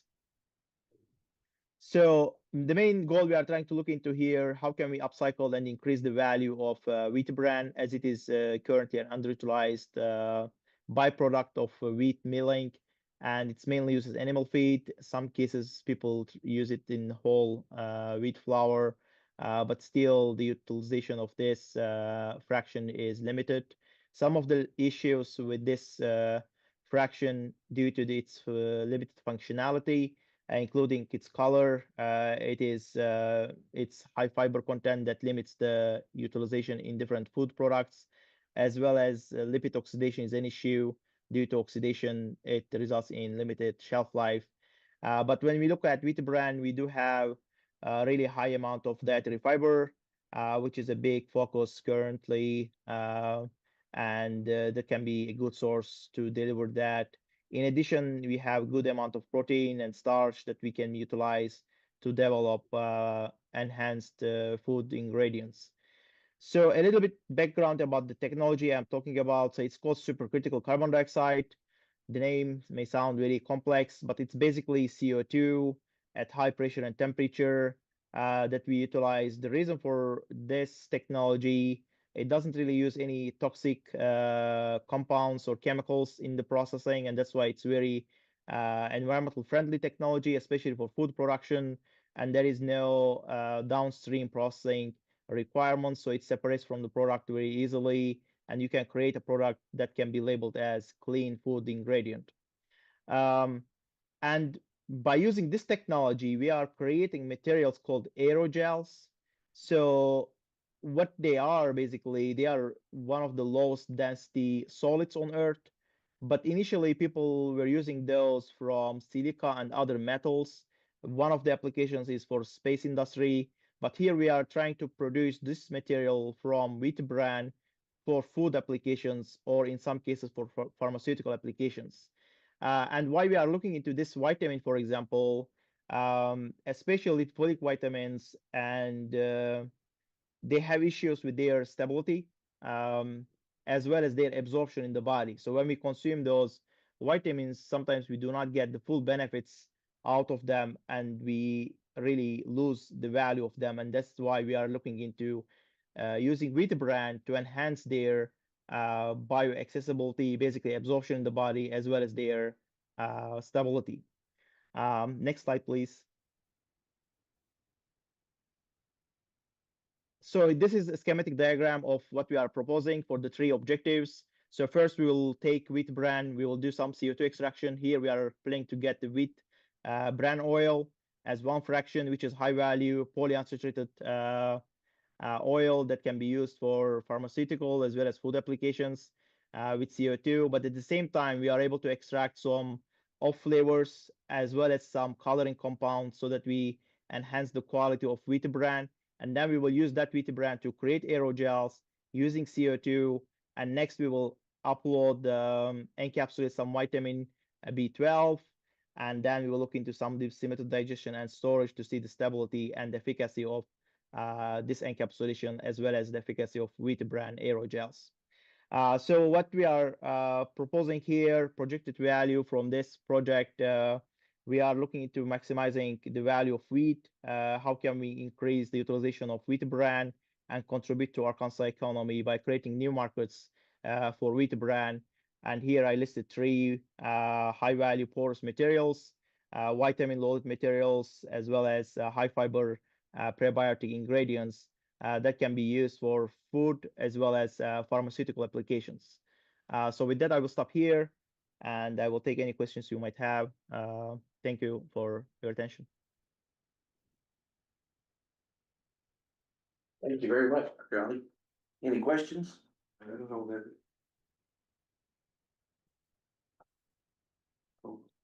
Thank you. Thank you so much. And our next presenter's online as well. Okay. Dr. Panda. Okay. Hi everyone, very good morning, and I'm Suraj Kumar, and along with my co-investigator Dr. Sun Ferreira, today I'll be presenting on project proposal, turning wheat straw into value, a win-win pathway for the wheat soybean rotation to produce food grade sugars and mycoprotein. We are all aware that Arkansas has quite of wheat production, and wheat straw is one of the major agricultural byproduct here. So it remains underutilized, and unfortunately, most of it is burned prior to the crop rotation. So, and it creates air pollution as well as it also harms the vital nutrients present in the soil. So the solution here is to utilize this wheat straw into making value-added products.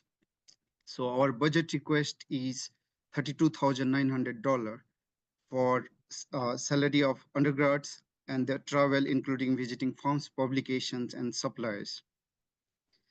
So the first objective that we'll deliver is to establish a proof of concept for straw to sugar conversion, and these sugars will be further utilized for production of mycoprotein. And in second objective, we'll be accomplishing by doing the techno-economic assessment for different nutrient replacement cost for mycoprotein production, and the cost will be compared with the straw to sugar conversion with that of current straw handling practices, like including burning. Next slide, please. So let me give you a brief introduction about what is mycoprotein. Mycoprotein are the fungal biomass that is produced through fermentation approach in bioreactors in controlled environmental condition. And these are the highest quality meat alternatives with very high protein content. And the protein quality is quite similar to different animal protein like meat, milk, and also eggs. So these mycoproteins has the production process is quite sustainable and environmental friendly. And for your information, like the production of mycoprotein equivalent protein with that of comparison with that of beef has a quite 95% lesser carbon footprint. We are not here to compete with the other animal protein or plant protein, but to expand the choices. And here, wheat straw can be utilized as a feedstock for production of this food grade mycoprotein, while traditionally it has been used for biofuel production. Here we'll make it into circular bioeconomy for food grade applications. Next slide, please. So at present in our lab, we have utilized different agricultural waste and also some lignocellulosic residues such as brewer's spent grain to produce the mycoprotein. And we have produced up to 20 grams per liter of mycoprotein with an efficiency of quite 50 to 55% of protein content, which is kind of quite of the one of the highest quality mycoprotein. So wheat straw is also one of the agricultural byproduct and constitute the lignocellulosic residues. And we have quite developed the techniques in our lab to utilize it for valuable sugar production through enzymatic hydrolysis, and quite will be utilizing this sugar for further mycoprotein fermentation. Therefore, we are quite confident that through this research, the underutilized wheat straw can be processed into value-added sugars. Next slide, please. So, in conclusion, by utilizing this underutilized wheat straw, we can create a win-win pathway for Arkansas farmers as well as for environmental sustainability.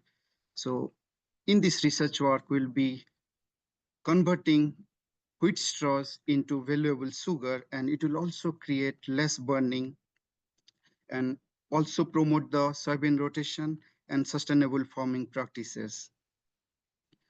And if we get funded with this research work, we'll be taking a small step towards sustainability, and also will feed the humans without burning the planet. Thank you. I would like to take any questions. Thank you, Dr. Brenda. Are there any questions? No. Not for me. Thank you so much for your presentation.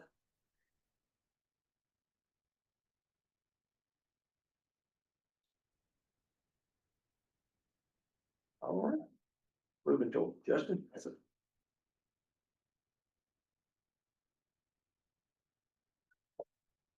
Hey, everybody, very nice to be here. Thank you all for the few minutes you're giving me today to talk about this new project. My name is Justin Kopechka. I'm I guess a year and a half ago, I started as a research agronomist at the Northeast Rice Center. So in just south of Jonesboro is where I'm located at. And so me and the farm research manager there are wanting to take on this project. We've stripped down the budget to just under $10,000 to try to go as far as we can with something that we really don't know a whole lot about in Arkansas. And this is relay cropping. So what that is, I know it's kind of a buzzword on some Midwestern guys on Facebook, Twitter, YouTube, whatever. There's also been some universities that have been working with this in the Midwest. Obviously easier in a non-furrow irrigated environment. But so what that is you've got your wheat crop. You're not planting every row. You're probably skipping a couple rows, and then facilitating that you go in there in the spring and plant soybeans before you harvest the wheat.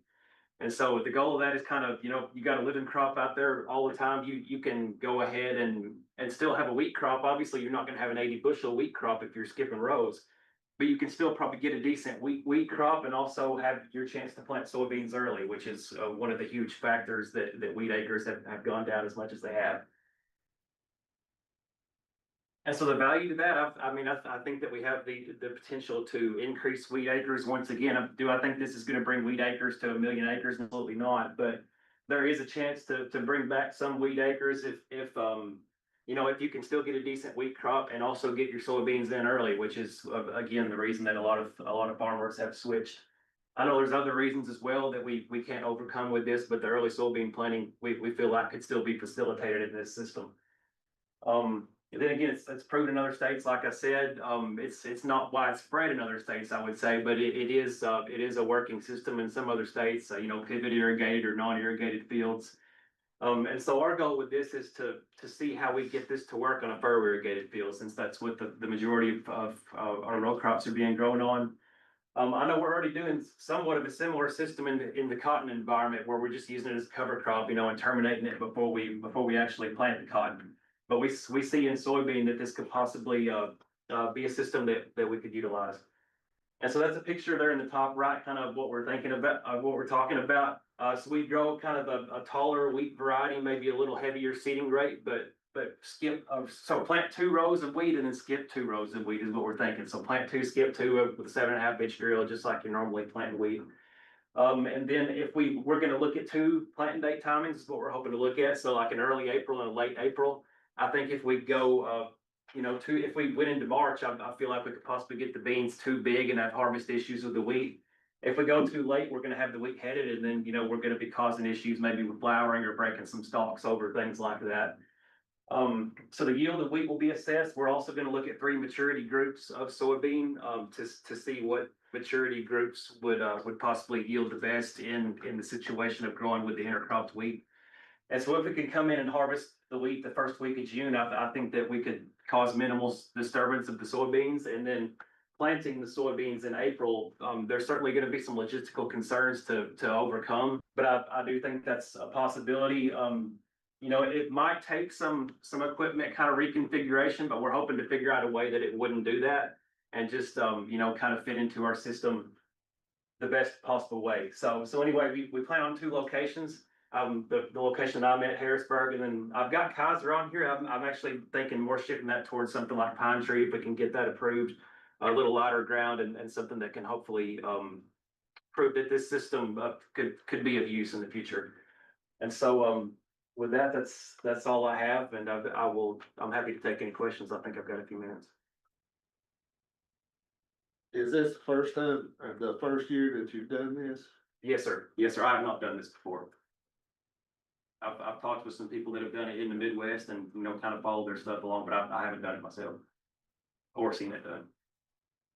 Part of creating a furrow, will you remove that wheat straw? Is that where you're gonna try to irrigate? Yeah, so I'm thinking, that we probably have some shallow beds that we, the 2-row configuration, we'd have 2 rows of wheat on the sides of the bed.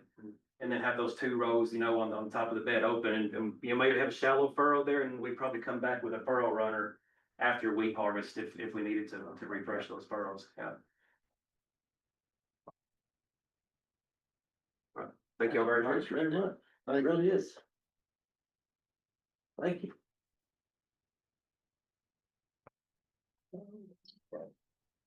Dr. Rahman, is he? Yes, and he's online. Right. Can you hear me? Yes, sir. Okay, great. Thank you so much. My name is Mahfuz Rahman. I'm a assistant professor in the food science department. And thank you so much, board, for funding this proposal last year. This is a second year ongoing proposal. Through this proposal, I actually proposed to separate the wheat flour using a dry fractionation method to make protein-enriched flour, and then find their application in different type of bakery product. So, and likewise, last year, I'm requesting the same amount money for this year. So before going to the next slide, I want just to tell that although the project started last year, I hired a student for this project, a master's student who is dedicatedly work on this project, and the student started this January, and his whole master's thesis will be on this topic, like the dry fractionation or water-free and chemical-free fractionation of wheat flour for enriched protein. Next slide, please. So for last 6-7 months, we are working on this project. We collected some wheat flour, and we pass this wheat flour through electrostatic separator. If you look at the left side, so here in this separator, we have 2 different electrodes, like one is positive and one is negative electrode. And most of the protein-rich fractions we are collecting from the negative electrode.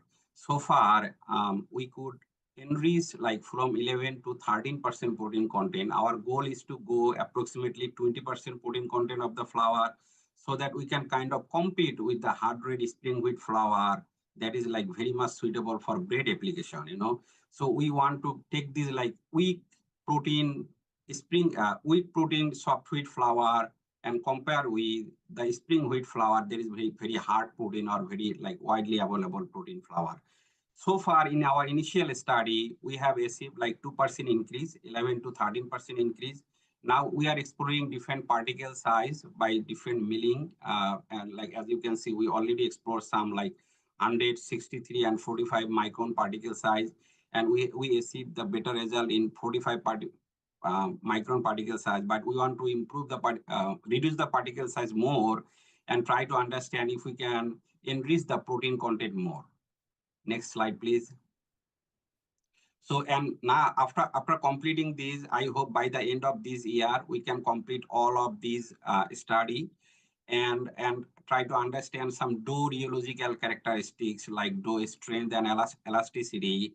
And by next year for my final report, I'm pretty sure I can show you some food product we'll be developing from this flour we are separating using our machine. So primarily we are targeting for cookies, and we will compare the bread application as well with some spring wheat flour and the soft wheat flour side by side comparison, so that you can understand like whether our machine is working better to separating some protein so that your wheat has better application than now. So that's all I have for my presentation. If you have any question, I'd be happy to take.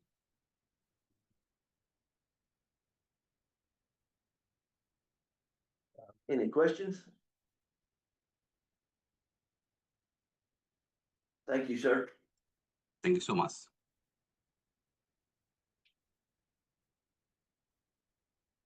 All right. Dr. Spurlock, is that where we are? Yes. Pest management.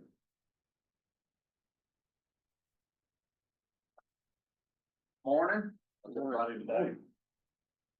Thank you so much for the opportunity this morning to talk about our project. This will be year 3 of the current project. Really, it would be year 6 of a similar project where Dr. Kelly and I, Nick Bateman's had a little part of this. He hasn't any funding to work on rice stink bug, but Dr. Kelly and I have done some fungicide work with varieties that we know to be either susceptible or not susceptible, mainly focusing on scab, but the last couple of years has given us an opportunity to work on severe leaf rust, which is sort of emerged as an important pathogen again, important disease, excuse me, on wheat in our state. Actually, I'll show you on the next slide just how severe the leaf rust has been, but our request is 16,700, and those are the objectives. This is what I really want to talk about today, the disease leaf rust. If you've grown wheat and you've had a susceptible out there, you've seen worse than that actually, but that's typically what we see, at least early on. In this project, I've gone around a couple of times a year for all the years that we've been doing this and rated the official variety trials that John Carlin's group, the variety improvement program from Fayetteville, plants at the various research stations. So these are actually geographically located trials that we've rated, and they're color coded according to the disease pressure from the leaf rust that we had this last year. And so one thing I want to point out here, outside of the leaf rust, is just pointing out differences in disease. And it doesn't matter if we're looking at soybean varieties or rice varieties and hybrids, corn hybrids, whatever cotton, whatever crop that we're looking at as far as disease pressure and how that crop might be performed, how susceptible varieties may be. Location matters, and in disease, weather matters. And so in this last year, there was a lot more leaf rust at Roar. I think Jason called me at one point and said, hey, this filler wheat is gonna die from the leaf rust, whatever it was, and we're not sure still, but it's gonna die. And then there were some plots in there that just about died from leaf rust. So Roar was a hot spot. But then you look at Marianna and Kaiser, not very much. And so it matters to have all these locations out there. It matters for variety improvement to utilize all the station ground that they can to look at susceptibility to diseases. So just make that point there, outside of even this project in the wheat. But these are the ranges of the ratings, and I rate on a 0 to 9 scale. And so we had some varieties at Roar, as severe as it was, the lowest rating was 1.2, which means we had a trace of leaf rust here, but you can see like this is not a commercially available variety yet, but it will be likely, but you can see some of these from wheat breeding that have some real potential, right? If green is good, they're green all the way across at all locations. That's what we want. And so when we write a blog article that I'll show in the next slide, and we say, hey, these are the recommended wheat varieties we want you all to plant. This is what we're looking for. We're looking for low disease numbers and whatever disease that we've rated, because why? Because that saves you on input costs. If you grow one of these that happen to be, and I'll pick on 95, 93, it was red. I colored everything above a rating of 4 on average as red, and everything from 2 to 4 got a kind of an orange yellow there. But if you were in the red in the variety you chose, guess what? You had to spray it. And if you didn't, you lost a lot, probably. Especially if you had one of these like 9632, it averaged 7, 9570, 7 1/4. That's a lot of leaf rust. That's wheat dying. That's wheat dying. Now, the question to ask is, why did leaf rust show up in 2024 and 2025 so much worse than really I've seen it? I don't know. I started this job in 2013, Jason. Have we seen leaf rust like this? I don't recall. Maybe moderate one of those years, but not like this. I don't know if this is a new thing or not. Sometimes pathogens change. We get new races. We've had races shift in stem rust. We've had races shift in stripe rust. We don't know if that's happened here, but we've identified susceptible. That's why we ask for your support to do this, so that we can rate these varieties and report back to you all on what varieties to test. But I think it's important to note there are big differences in leaf rust susceptibility. And so once we have all this data, and we do have a ton of data from this last year, we did a really good job at all the stations. The station staff had good trials, kept them clean, weed free, had a tough wheat year, drought, frost, damage, but don't know what the yields are yet. But at any rate, we had really good trials for understanding susceptibility to leaf rust. And so lastly, we'll select these varieties to recommend and write it up in a blog post that'll go out here in just a few weeks. But we want varieties included in the last 2 years of the testing program. We want them in the higher group. We want to have low scab pressure, which we did get good scab data at some locations this last year, low rust, including stripe and now leaf rust being so important and severe the last 2 days. And of course, septoria is always a problem in wheat too in our state. Again, thank you very much for the support. We really appreciate it. It's been a good project. We've gotten a lot of good data out of it. Questions, comments? Fantastic. Any questions? Dr. Spurlock? All right, thank you very much. Thank you very much.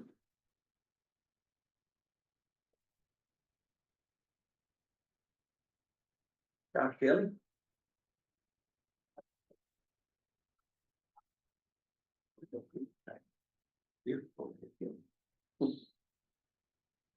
Right.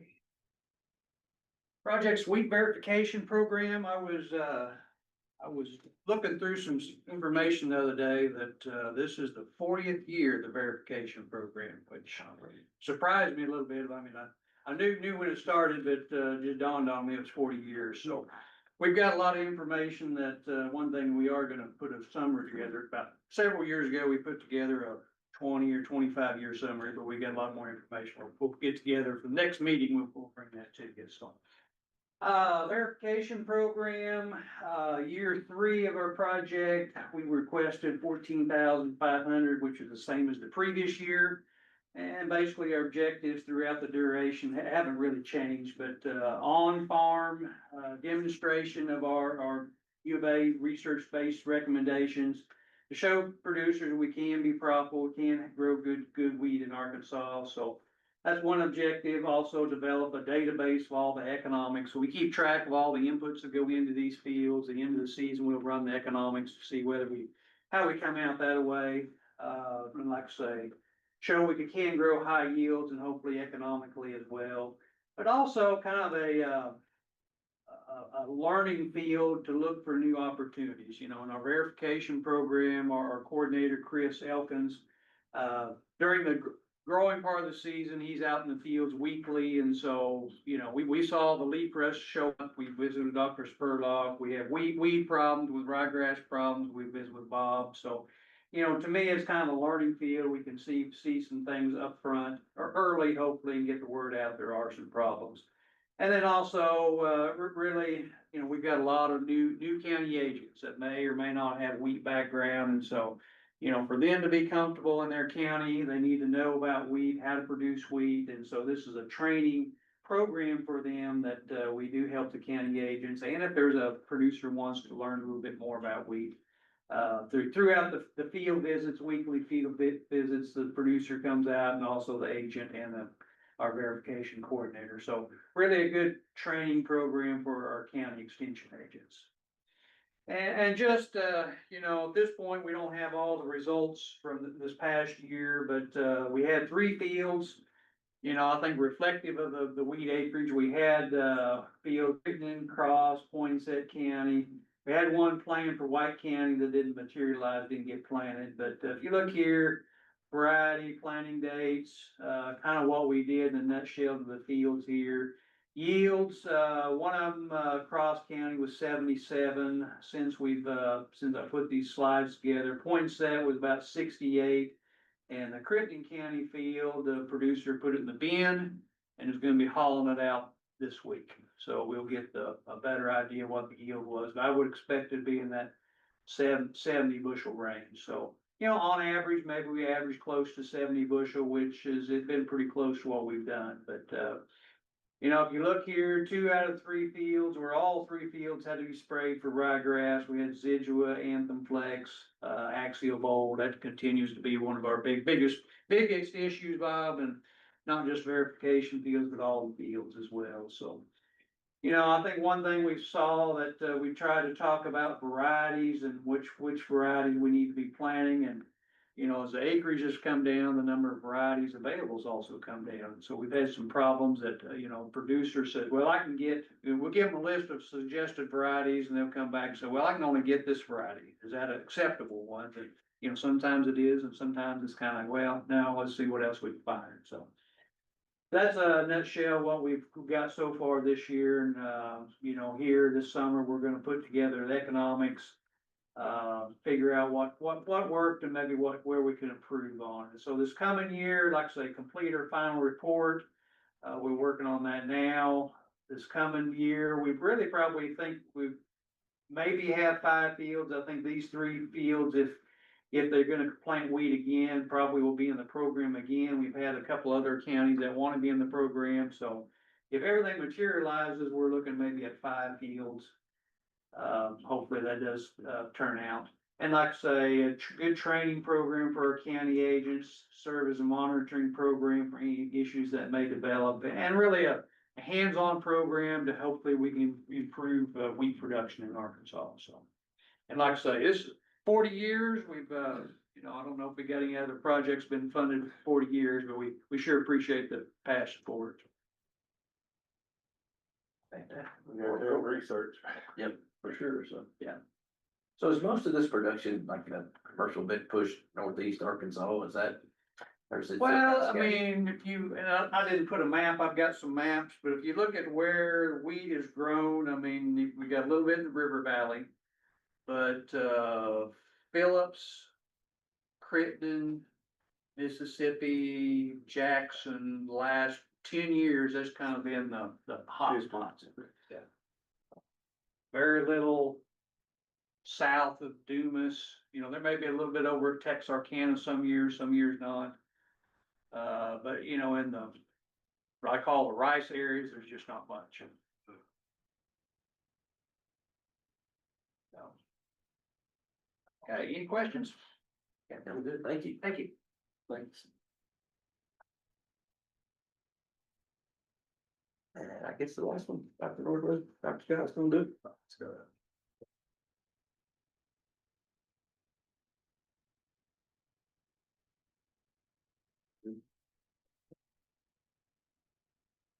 Well, thank you guys for your time and hearing about our proposal. This is technically year 2 of 3 of this particular work. some of you may remember that 1 year before this, I had an individual grant for 1 year. Before Dr. Norsworthy approached me about doing some of the work with these safeners.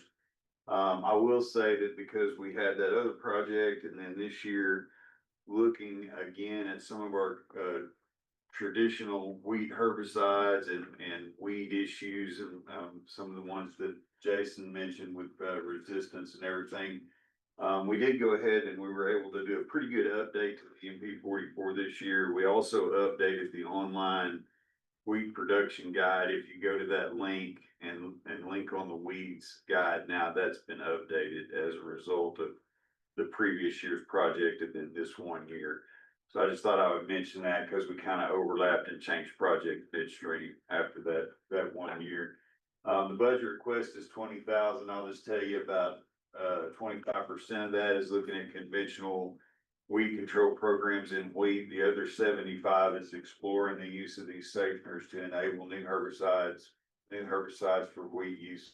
Are you guys familiar with Boludo and the work that's been done in rice there to make it more tolerant to command, some of that stuff? So this is capturing on to some of the work that Jason and I and Tom Barber are doing in wheat. And so it's looking at a lot of different things.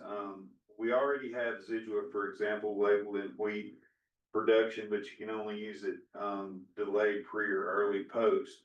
So what some of these safeners are doing is looking to see if we can back that application up to a true pre-emerge application, which, as you know, when you wait and put something out delayed pre or early post, the ryegrass germinates the same time the wheat does. So this would be a benefit.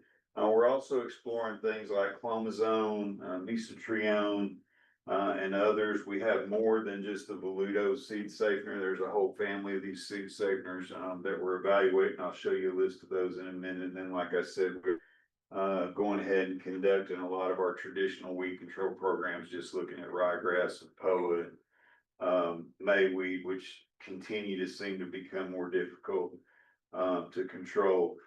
I'll mention things like clomazone as we go through this. Even if we didn't get a label, say, for a true pre-emerge application of command in wheat, we do see carryover, from fields of rice that are planted of wheat into some of these products. And so if we could safen that in and of itself would be a benefit. But we have seen some safening of some of these herbicides to clomazone. These studies are being conducted with a split drill. So we drill half the plot with the seed treatment, half without, put the herbicide across the top, and evaluate them.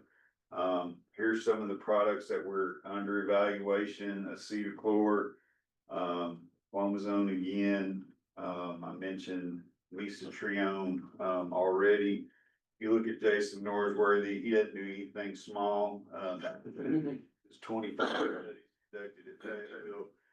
Many combinations of pyroxasulfone, clomazone with all of these different seed safeners. I won't go through every one of them, but he's very thorough in evaluating all of the available chemistry that we think might be able to be used in wheat. And one of the reasons that we're doing this is because of the lag in development of products for wheat right now. Just any new chemistry coming out is like pulling teeth from the EPA and getting anything new. And so this was one approach that we thought that we could take. And yes, you still need a company behind you when you label these. I will just tell you that for something like the Zidua work that we're doing, for example, BASF may not be interested in labeling Zidua pre on wheat. They may think that's too much risk. That's something that if we have enough data for, we could ask the state for a special use 24C. So they would only have to support a small amount of that label. UPL is interested in anything to do with Boludo and expanding that label. So we have pursued, some of these have interest from company that we could possibly follow up on. So these aren't just shots in the dark that we're looking at. Again, this is the first year that we've had. I will share just real quickly so I don't mess this up, but for example, we've seen promising results with Zidua pre-emerge, with acetochlor also applied pre-emerge. We've seen promising results with clomazone, But an interesting thing we see with clomazone is it remains active in the soil for a long time. And so a lot of these seed treatments wear off after a couple of rains. And so you'll have this nice difference out there and you think, oh, it's safened it to command. And then about the third rain later, injury shows up because the seed treatment wears off. So there's still some bugs to be worked out on some of how we extend that safety long enough. But it's worth mentioning that clomazone is fantastic on ryegrass control. So it's worth looking at as far as we're concerned. And we think we could probably have enough company interest to pursue some of these labels. But again, we've had 1 year of good data on it. We've got plans to put data in again. And if there's any questions, I'll take them, and we appreciate your support of this project. Glad y'all are doing it, for sure. Whoops, I didn't mean to do that. Any questions for Dr. Scott? All right, thank you very much.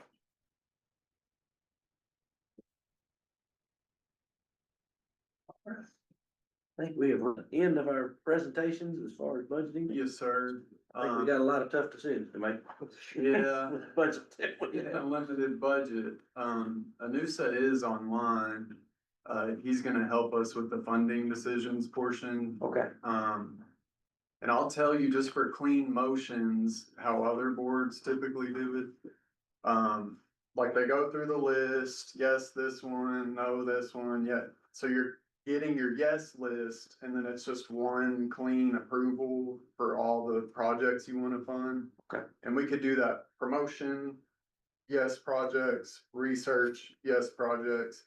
And then traditionally, they approve the active projects too. Okay. In one motion.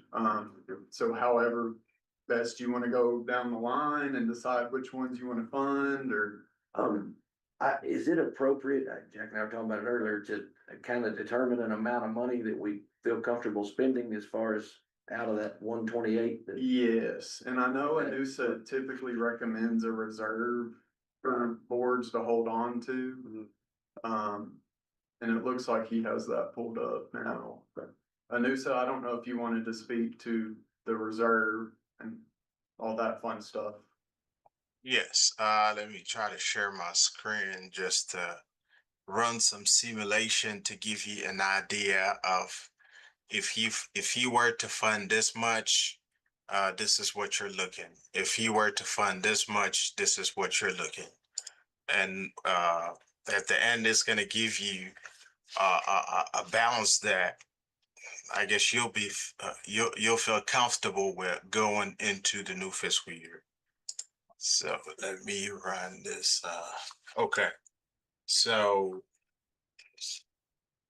I don't know if you can see my screen. We could, it went away. There it is. It's coming back. Okay. So right now we're looking at a total of $222,409 in total funding that's being requested. So if I go back to the financial and take this 222 and plug it into my forecast, so you're looking at an ending balance of $17,000. That's what you're looking at. Reserve. So if, let's say, I'll switch it back to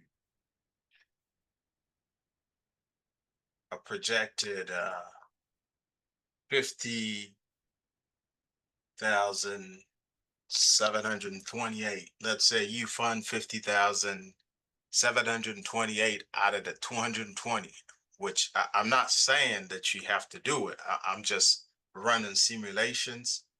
So that leaves you with a reserve of about $189,157.52 going into the new fiscal year. So this is. So you're saying spend, if I'm reading the budget right, that we have printed here, around 51,000 this year? That's what the forecast would be for 27. That's what I projected it to be. If we were to spend 51,000, Okay. we were to look at the reserve of about 188,000. So you'll have 188,000 if everything is funded at the end of the year, you're gonna have 188,000 cash in bank that you could use to fund next year's funding. Okay. Research projects. Which is more in line with what we spent in the past, except for fiscal year 26, I guess, correct? That is correct. Okay.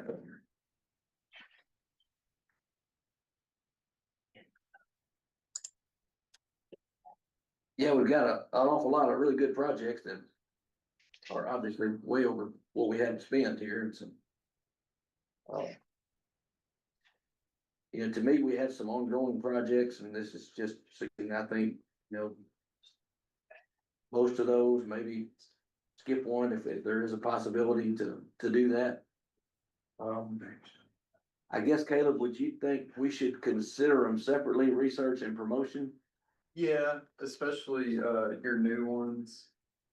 Which all your promotion is new, and so if you wanna look at promotion first and go one by one, discuss each one amongst the members.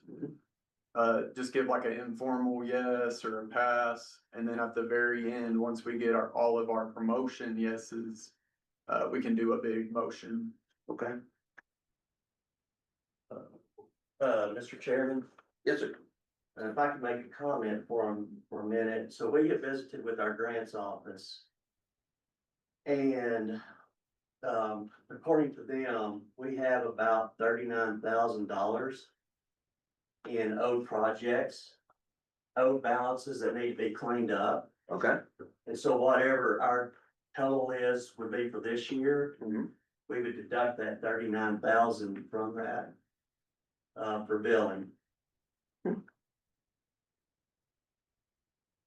Now, we'll probably have a little bit of a balance remaining from FY 25-26 projects. Particularly coming from the funding for the, wheat variety research work. Okay.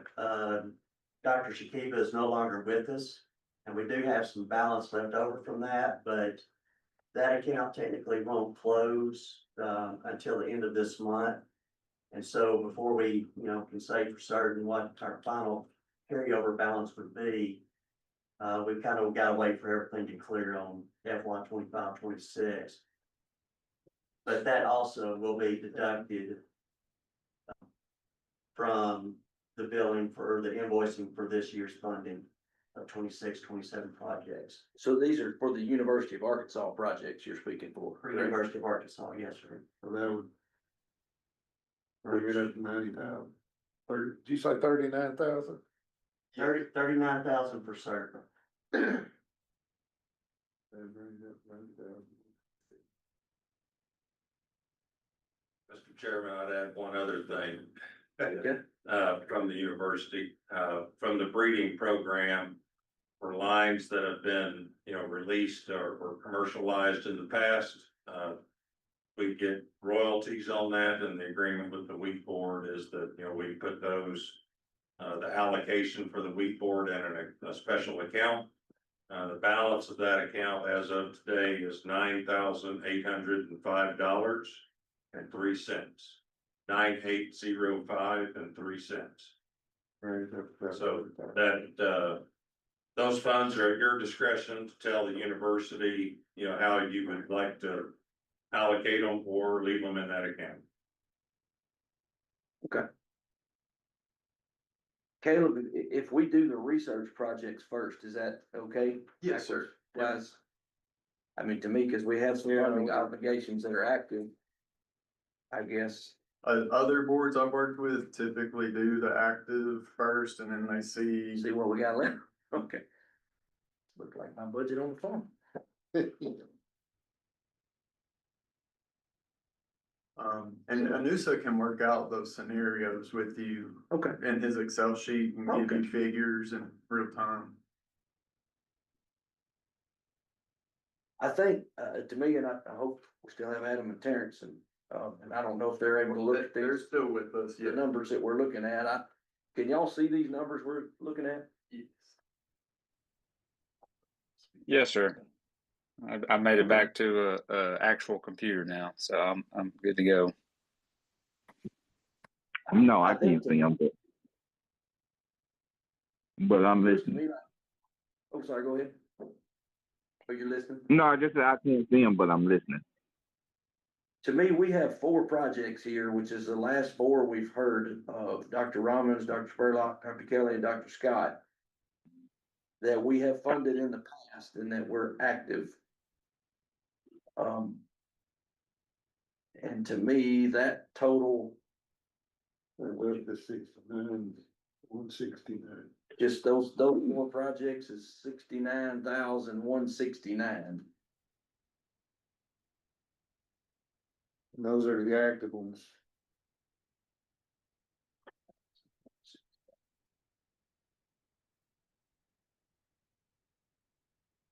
And then if we have added up, what we're suggesting spending is 51 roughly, plus there's 39 in overages, correct? 39. So that's in another 9,000. It comes up we're right at at 100,000. Okay.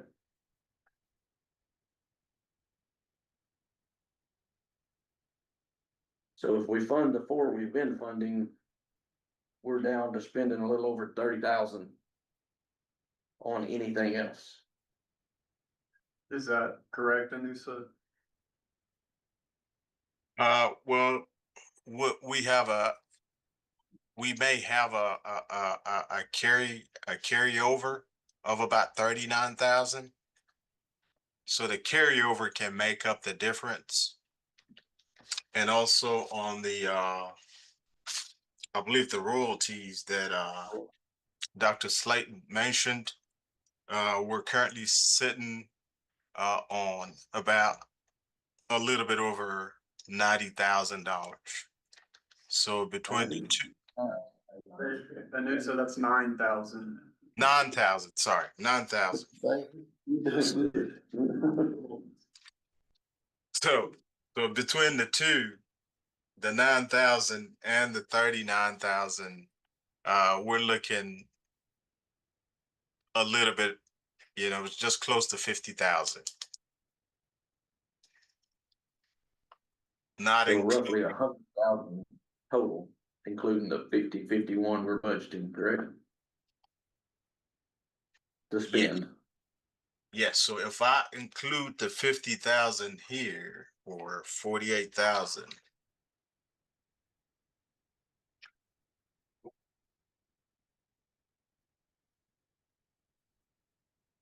roughly that gives us about 176,828 available to spend to fund future projects.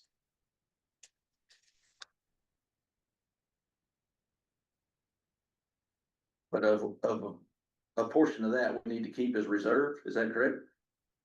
How much do you think? Yes, a portion of that you would keep as a reserve, and you just tell me what number you're comfortable with as far as the reserve amount, and we can run the numbers to see how we're looking as far as the total funding on the research and promotion. But the 150 or 51, 128 plus the 39,000 plus the 9,000, that's gonna give us about 100,000 to spend on projects right now to keep this reserve. So,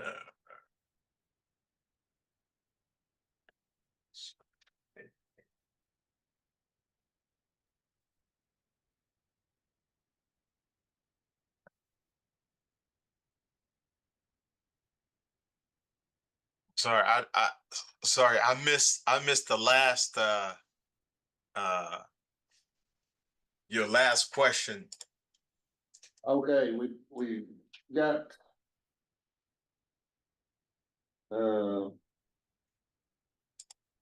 Wait a minute, yeah, the 51,128. And then we've got to turn back at 39,000 from the university. And then the royalties of 9,000 is, am I right? Is that what we've got to spend on these projects?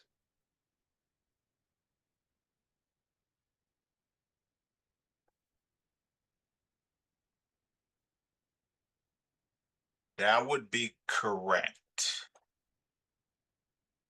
Yeah. What I thought. Okay, Close. So we've got promotion and 4 other projects to pick from here to spend. If we're assuming we're funding everything we've been funding.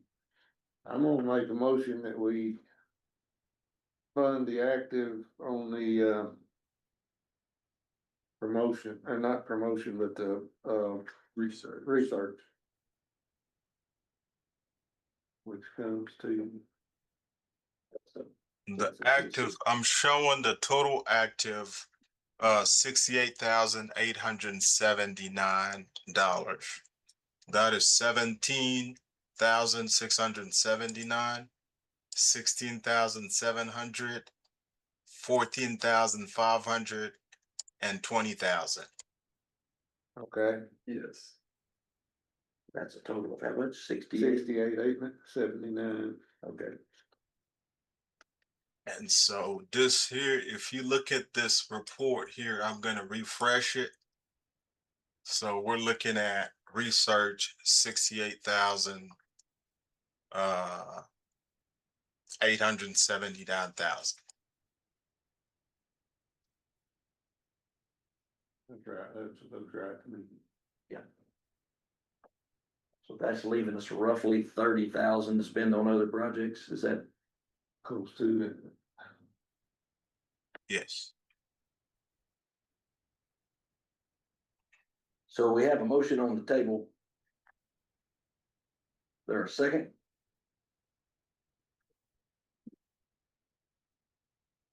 And the motion is to spend 68,879 funding the 4 projects that we've already been funding. The active projects. The active projects. Adam Cloninger, I'll make that second. All those in favor say aye. Aye. Aye. Terrence Scott, aye. I haven't said that, so I guess it did. So that motion passes. All right. And then I get, we can consider these other ones separate and correct? Yes, Okay. yes. All right. And so we have 30,000 left, right?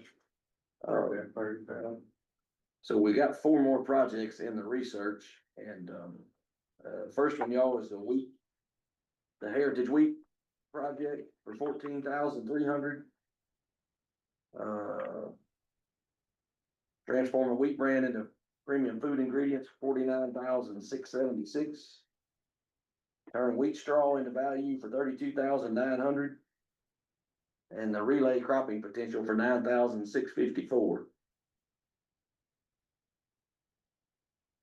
Let's see, we got 30, 31. Well. All of them combined, that's about $106,530.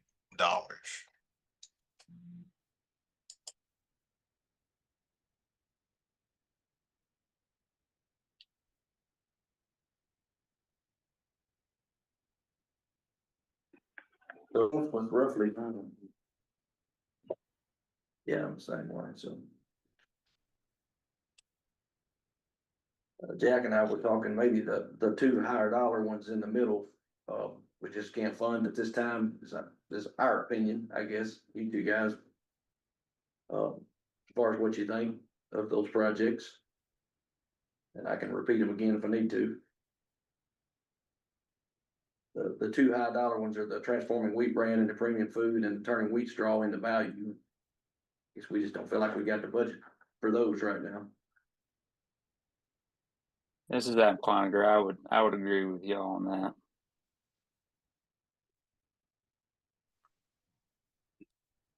I kind of Terrence, think the relay cropping, I've seen a little bit about that, and I've got a little more interest in funding that than some of those others, personally. okay.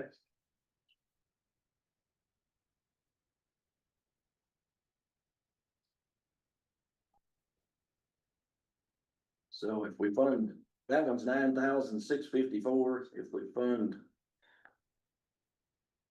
both of the ones left, that is, what's that? 23,954, so that leaves us roughly 6,000. Doing the math right to spend on the promotion. That's about right. Or if you just want to pick one of those, I guess we can entertain a motion. I would prefer to just pick one, Okay. but I mean, it's Terrence Scott saying that.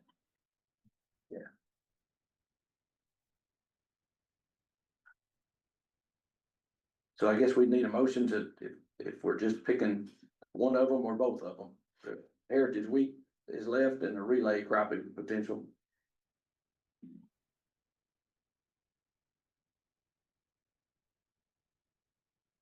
Terrence Scott makes a motion to pick one. Which one do you want to pick? The relay. Okay. So there's a motion to fund the relay cropping potential. $9,654 or a second.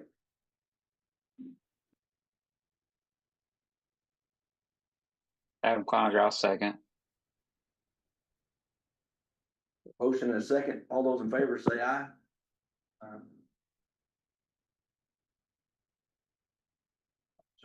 Adam Cloninger, aye. Okay, so right now we're looking at $78,533 in the research project so far that the board approved. Hey, can you get that checked out, see what we got left? Oh, But he's doing it. and I think you say that again, Anusa. $78,533.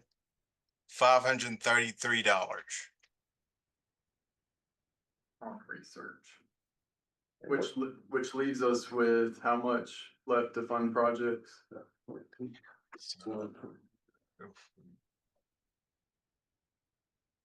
So we still got 161,362 in reserve to fund future project. Are you sure? Should have more.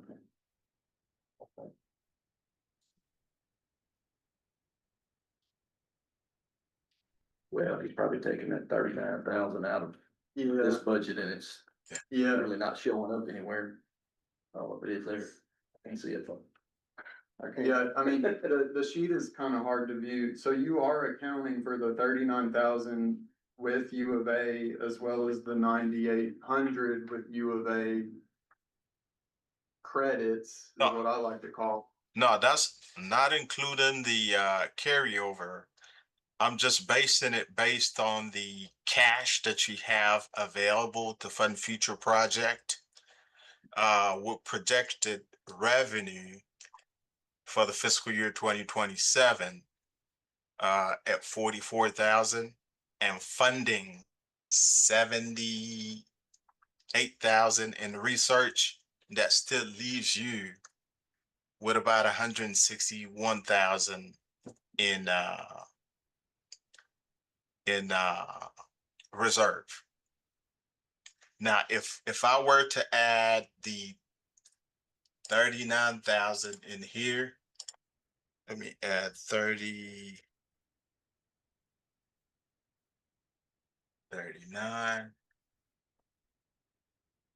Okay, if I were to add 39, we'll be looking at.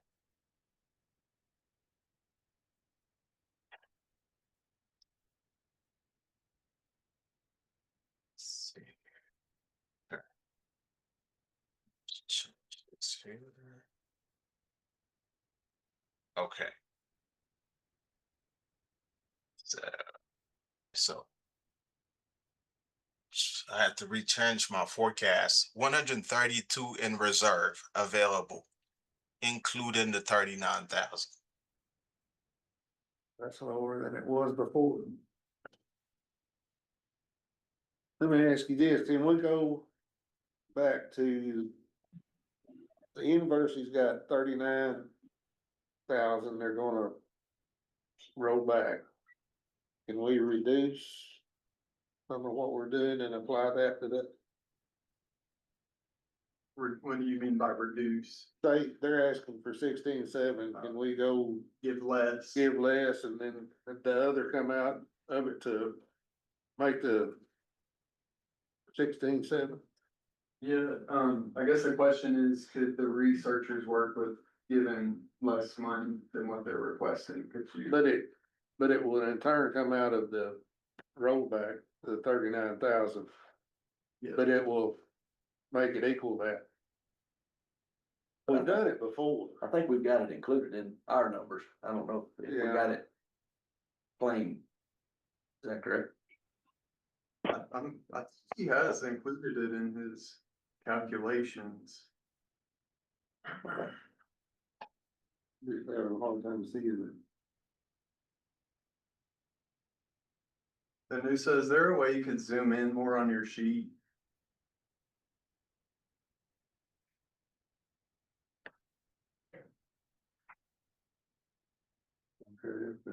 Let me just highlight it here. Green. Can you see it? Yes, much better. Okay, so I can walk you through just the forecast just so you can see what I'm trying to do. So $129,828.85 is what we currently have available to fund future project. So in here, I'm assuming if we were to collect in total assessment for next year, 44,000, and I'm including in the 44,000, I'm including the carryover of 39 from the university. So I'm projecting that our total revenue, gross collection, including the carryover, will be right around $83,000. Okay, so with $83,000 in projected gross revenue, we will be looking at 200. Here we will be looking at 211,000 in total revenue to operate, and assuming we fund 78,533 in research funding with just $390 in board expense. This would leave us with $132,905.85 in reserve.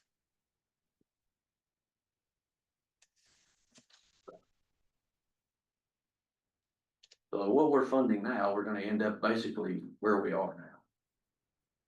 We don't spend any more money, is that correct?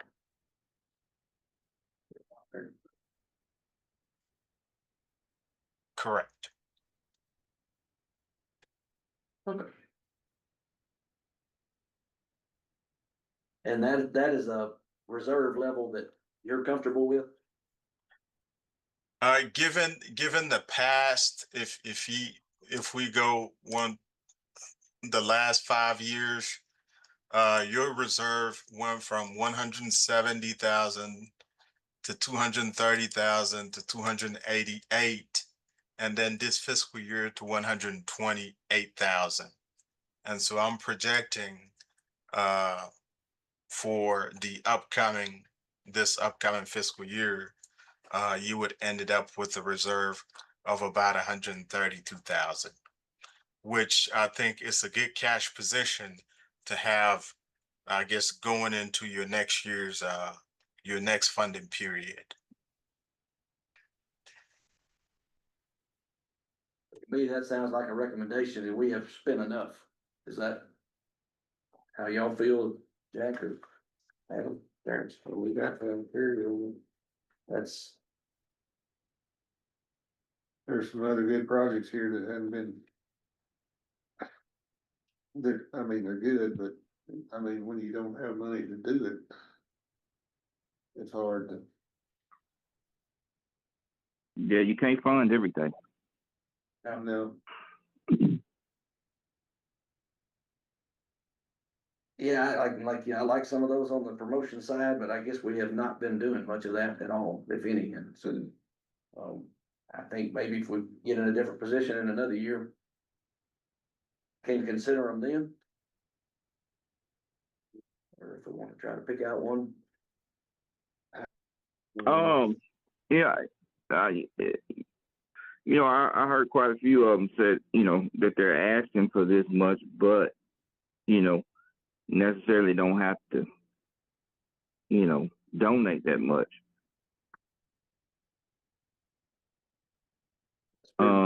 What do y'all think about, you know, maybe picking a couple of them and not necessarily donating the amount that they're asking for?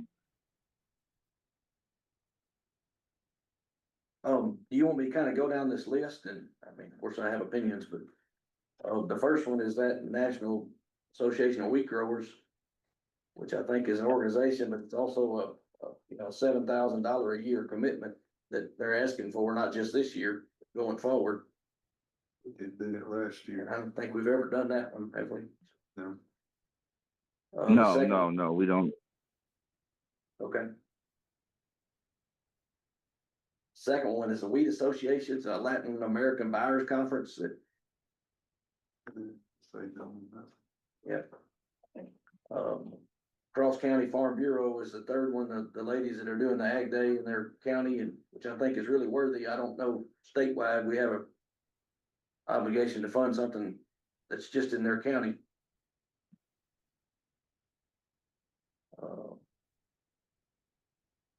And the Farm Bureau has two of them there with their Wheat Ag Reader, which they are neat little books that she gave us here, and I guess there's not one done on wheat for 5,000. And then the other one is Ag in the Classroom for 5,000, so. And then the last proposal is the one in Texarkana at that 4 states fair. She wants 20,000. That seems a little regionalized also for. Yeah, it does. As far as. I mean, I would be more lenient toward the Farm Bureau, you know, because I think it'll cover more of the state versus the ones that's, you know, basically for their counties. I like that one too. Adam Cloninger, the Ag in the Classroom, I think would be one that would be worthy of funding, probably at a reduced level. But I would also be just fine with staying pat with what we've done so far.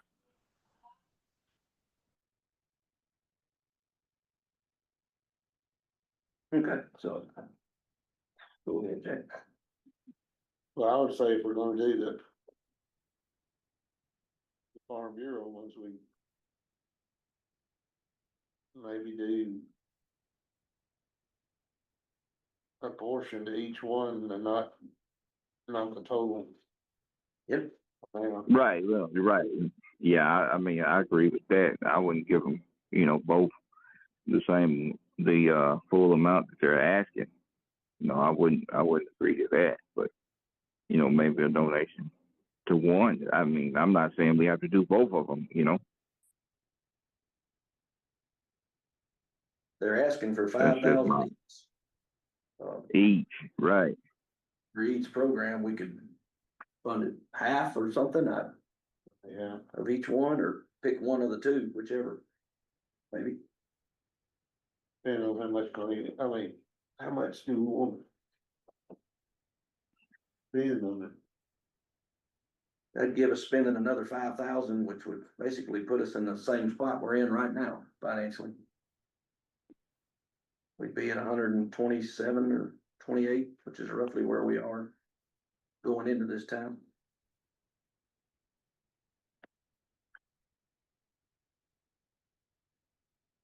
Thoughts? Adam?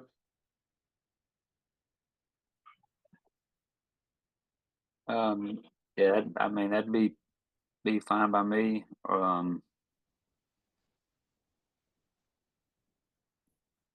Yeah, I think that'd probably be fine.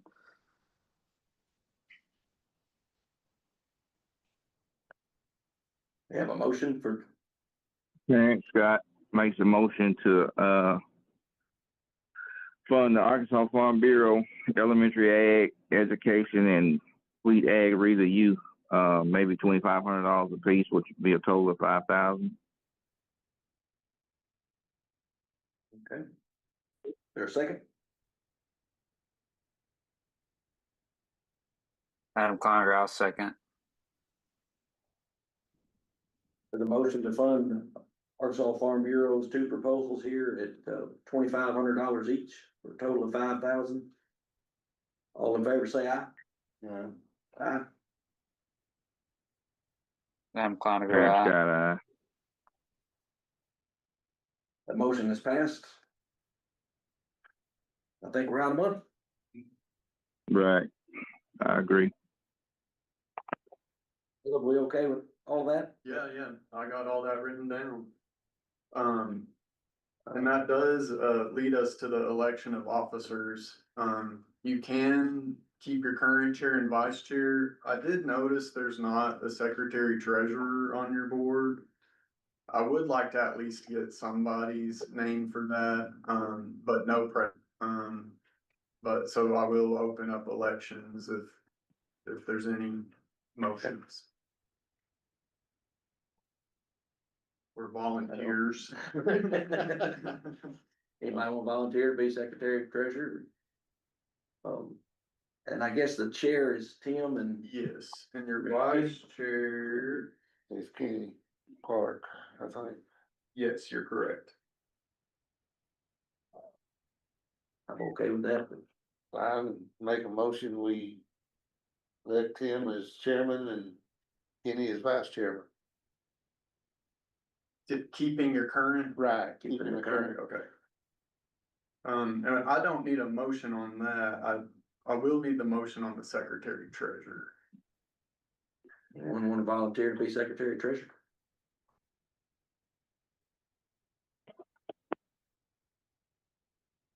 Terrence Scott is not volunteering. Okay. If not, we'll just keep the chair and vice chair as is. I'll make a motion, we leave it as is. Second. Everybody. I don't mind. Sure. Been moved to second to retain the officers that we have. They're, I'm sorry, all in favor, say aye. Aye. Aye. Terrence Scott, aye. Adam Cloninger, aye. Okay. It's recess, it says. Well, we got other business, I won't take up too much of your time. I guess my question is, does this time of year work for this meet? You know, I'm brand new to weed board, the other commodity boards meet sort of in March-ish. I don't know if a wheat farmer's busy in March, if that's better for your schedule, or if this time works. Most people will be busy in March too. It kind of just depends on the year, but. Sure. I do kind of like having it after wheat harvest when we've got some data as far as, you know, what they can present. Right. I was gonna say the same thing. You know, before wheat harvest, you really don't have any. They don't have any real data to give us True. or true. data. Right. And this this time of year actually gives them time to get their stuff together because most wheat harvest is in June anyway. And all these projects for the university anyway, in July 31st. Would you rather push it back a little further or? I'm trying to work with y'all. I guess it hit me weird. We're doing this late just because the other boards I've worked with, we do it so early. Yeah. But if this time of year works for y'all, that's great. I mean, I'll work with that. Jason, would you rather be later in Well, July? I think. Yeah, that's what I. Sometime in July, Oh. otherwise, or Yeah, that's what I was just gonna say. Most of them have been later in July since I've been on the board. I mean, this is one that's earlier. Okay. it just needs to be in July. Okay. I would suggest it be early July, late July. You have all the other boards starting to meet again. Field days and, late July is packed on my calendar. First 2 weeks of July, there's a little bit of a coasting. So we're good? Yeah, that helps me out a lot. Okay. I mean, that's really all I had for other business, unless anybody else wanted to raise anything. I just need, clarity on, for the royalty account that we have, the 9,800 and some change. You know, it would be, I mean, we already have those funds. I just need to know, do you want us to allocate those funds to the research commitments that, you have passed today? Or do you want us to keep them in that account? And I mean, Yeah, that's what I was trying to say a while ago. We could allocate that part and take, I mean, keep our money the same, but take that 9,000 off of one of the research things and just use it there. okay, I guess for clarity, could y'all, at least make sure that shows up in the minutes? That way our business office, will have some evidence of how that needs to be managed. Okay. They don't trust me sometimes. So we need to make a motion to allocate the 9,000 to the research, is what you're saying? Yes, that, you know, we're not gonna necessarily send it to the Arkansas Department of Ag, but we will make sure that those funds get moved out of that royalty account into one of the, research accounts that y'all have approved for funding. Doesn't Right, matter so which, then that, doesn't matter which account. No. I think we just need clarity that y'all do want us to put that towards the research commitment. But in our minutes, when we need to, I don't think they included that money in his numbers.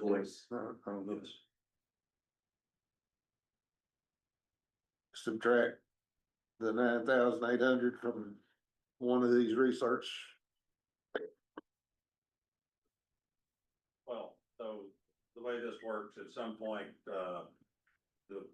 for what you have committed to the University of Arkansas Division of Ag, we will send an invoice, to the Arkansas Department of Ag, for that amount, and that amount will be less the carryover that, Shane mentioned that we had found, and less the $9,805.03 or whatever that number was. Yeah.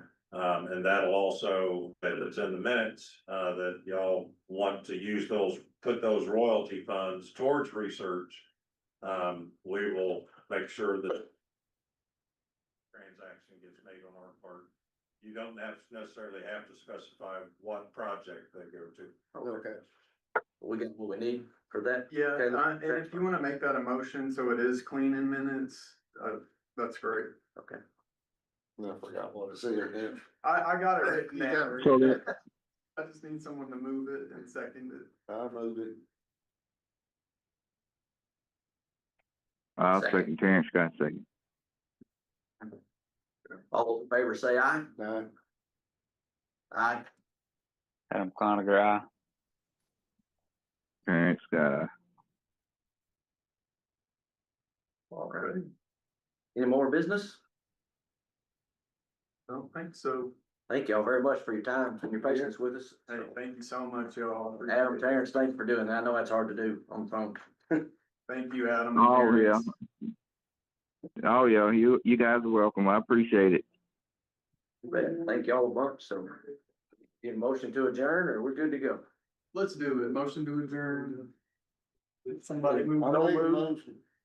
Can we have a second? Second, All in Adam. favor? Second, Terrence Scott. All right, thank y'all very much. All right. Y'all have a good day. Recording stopped.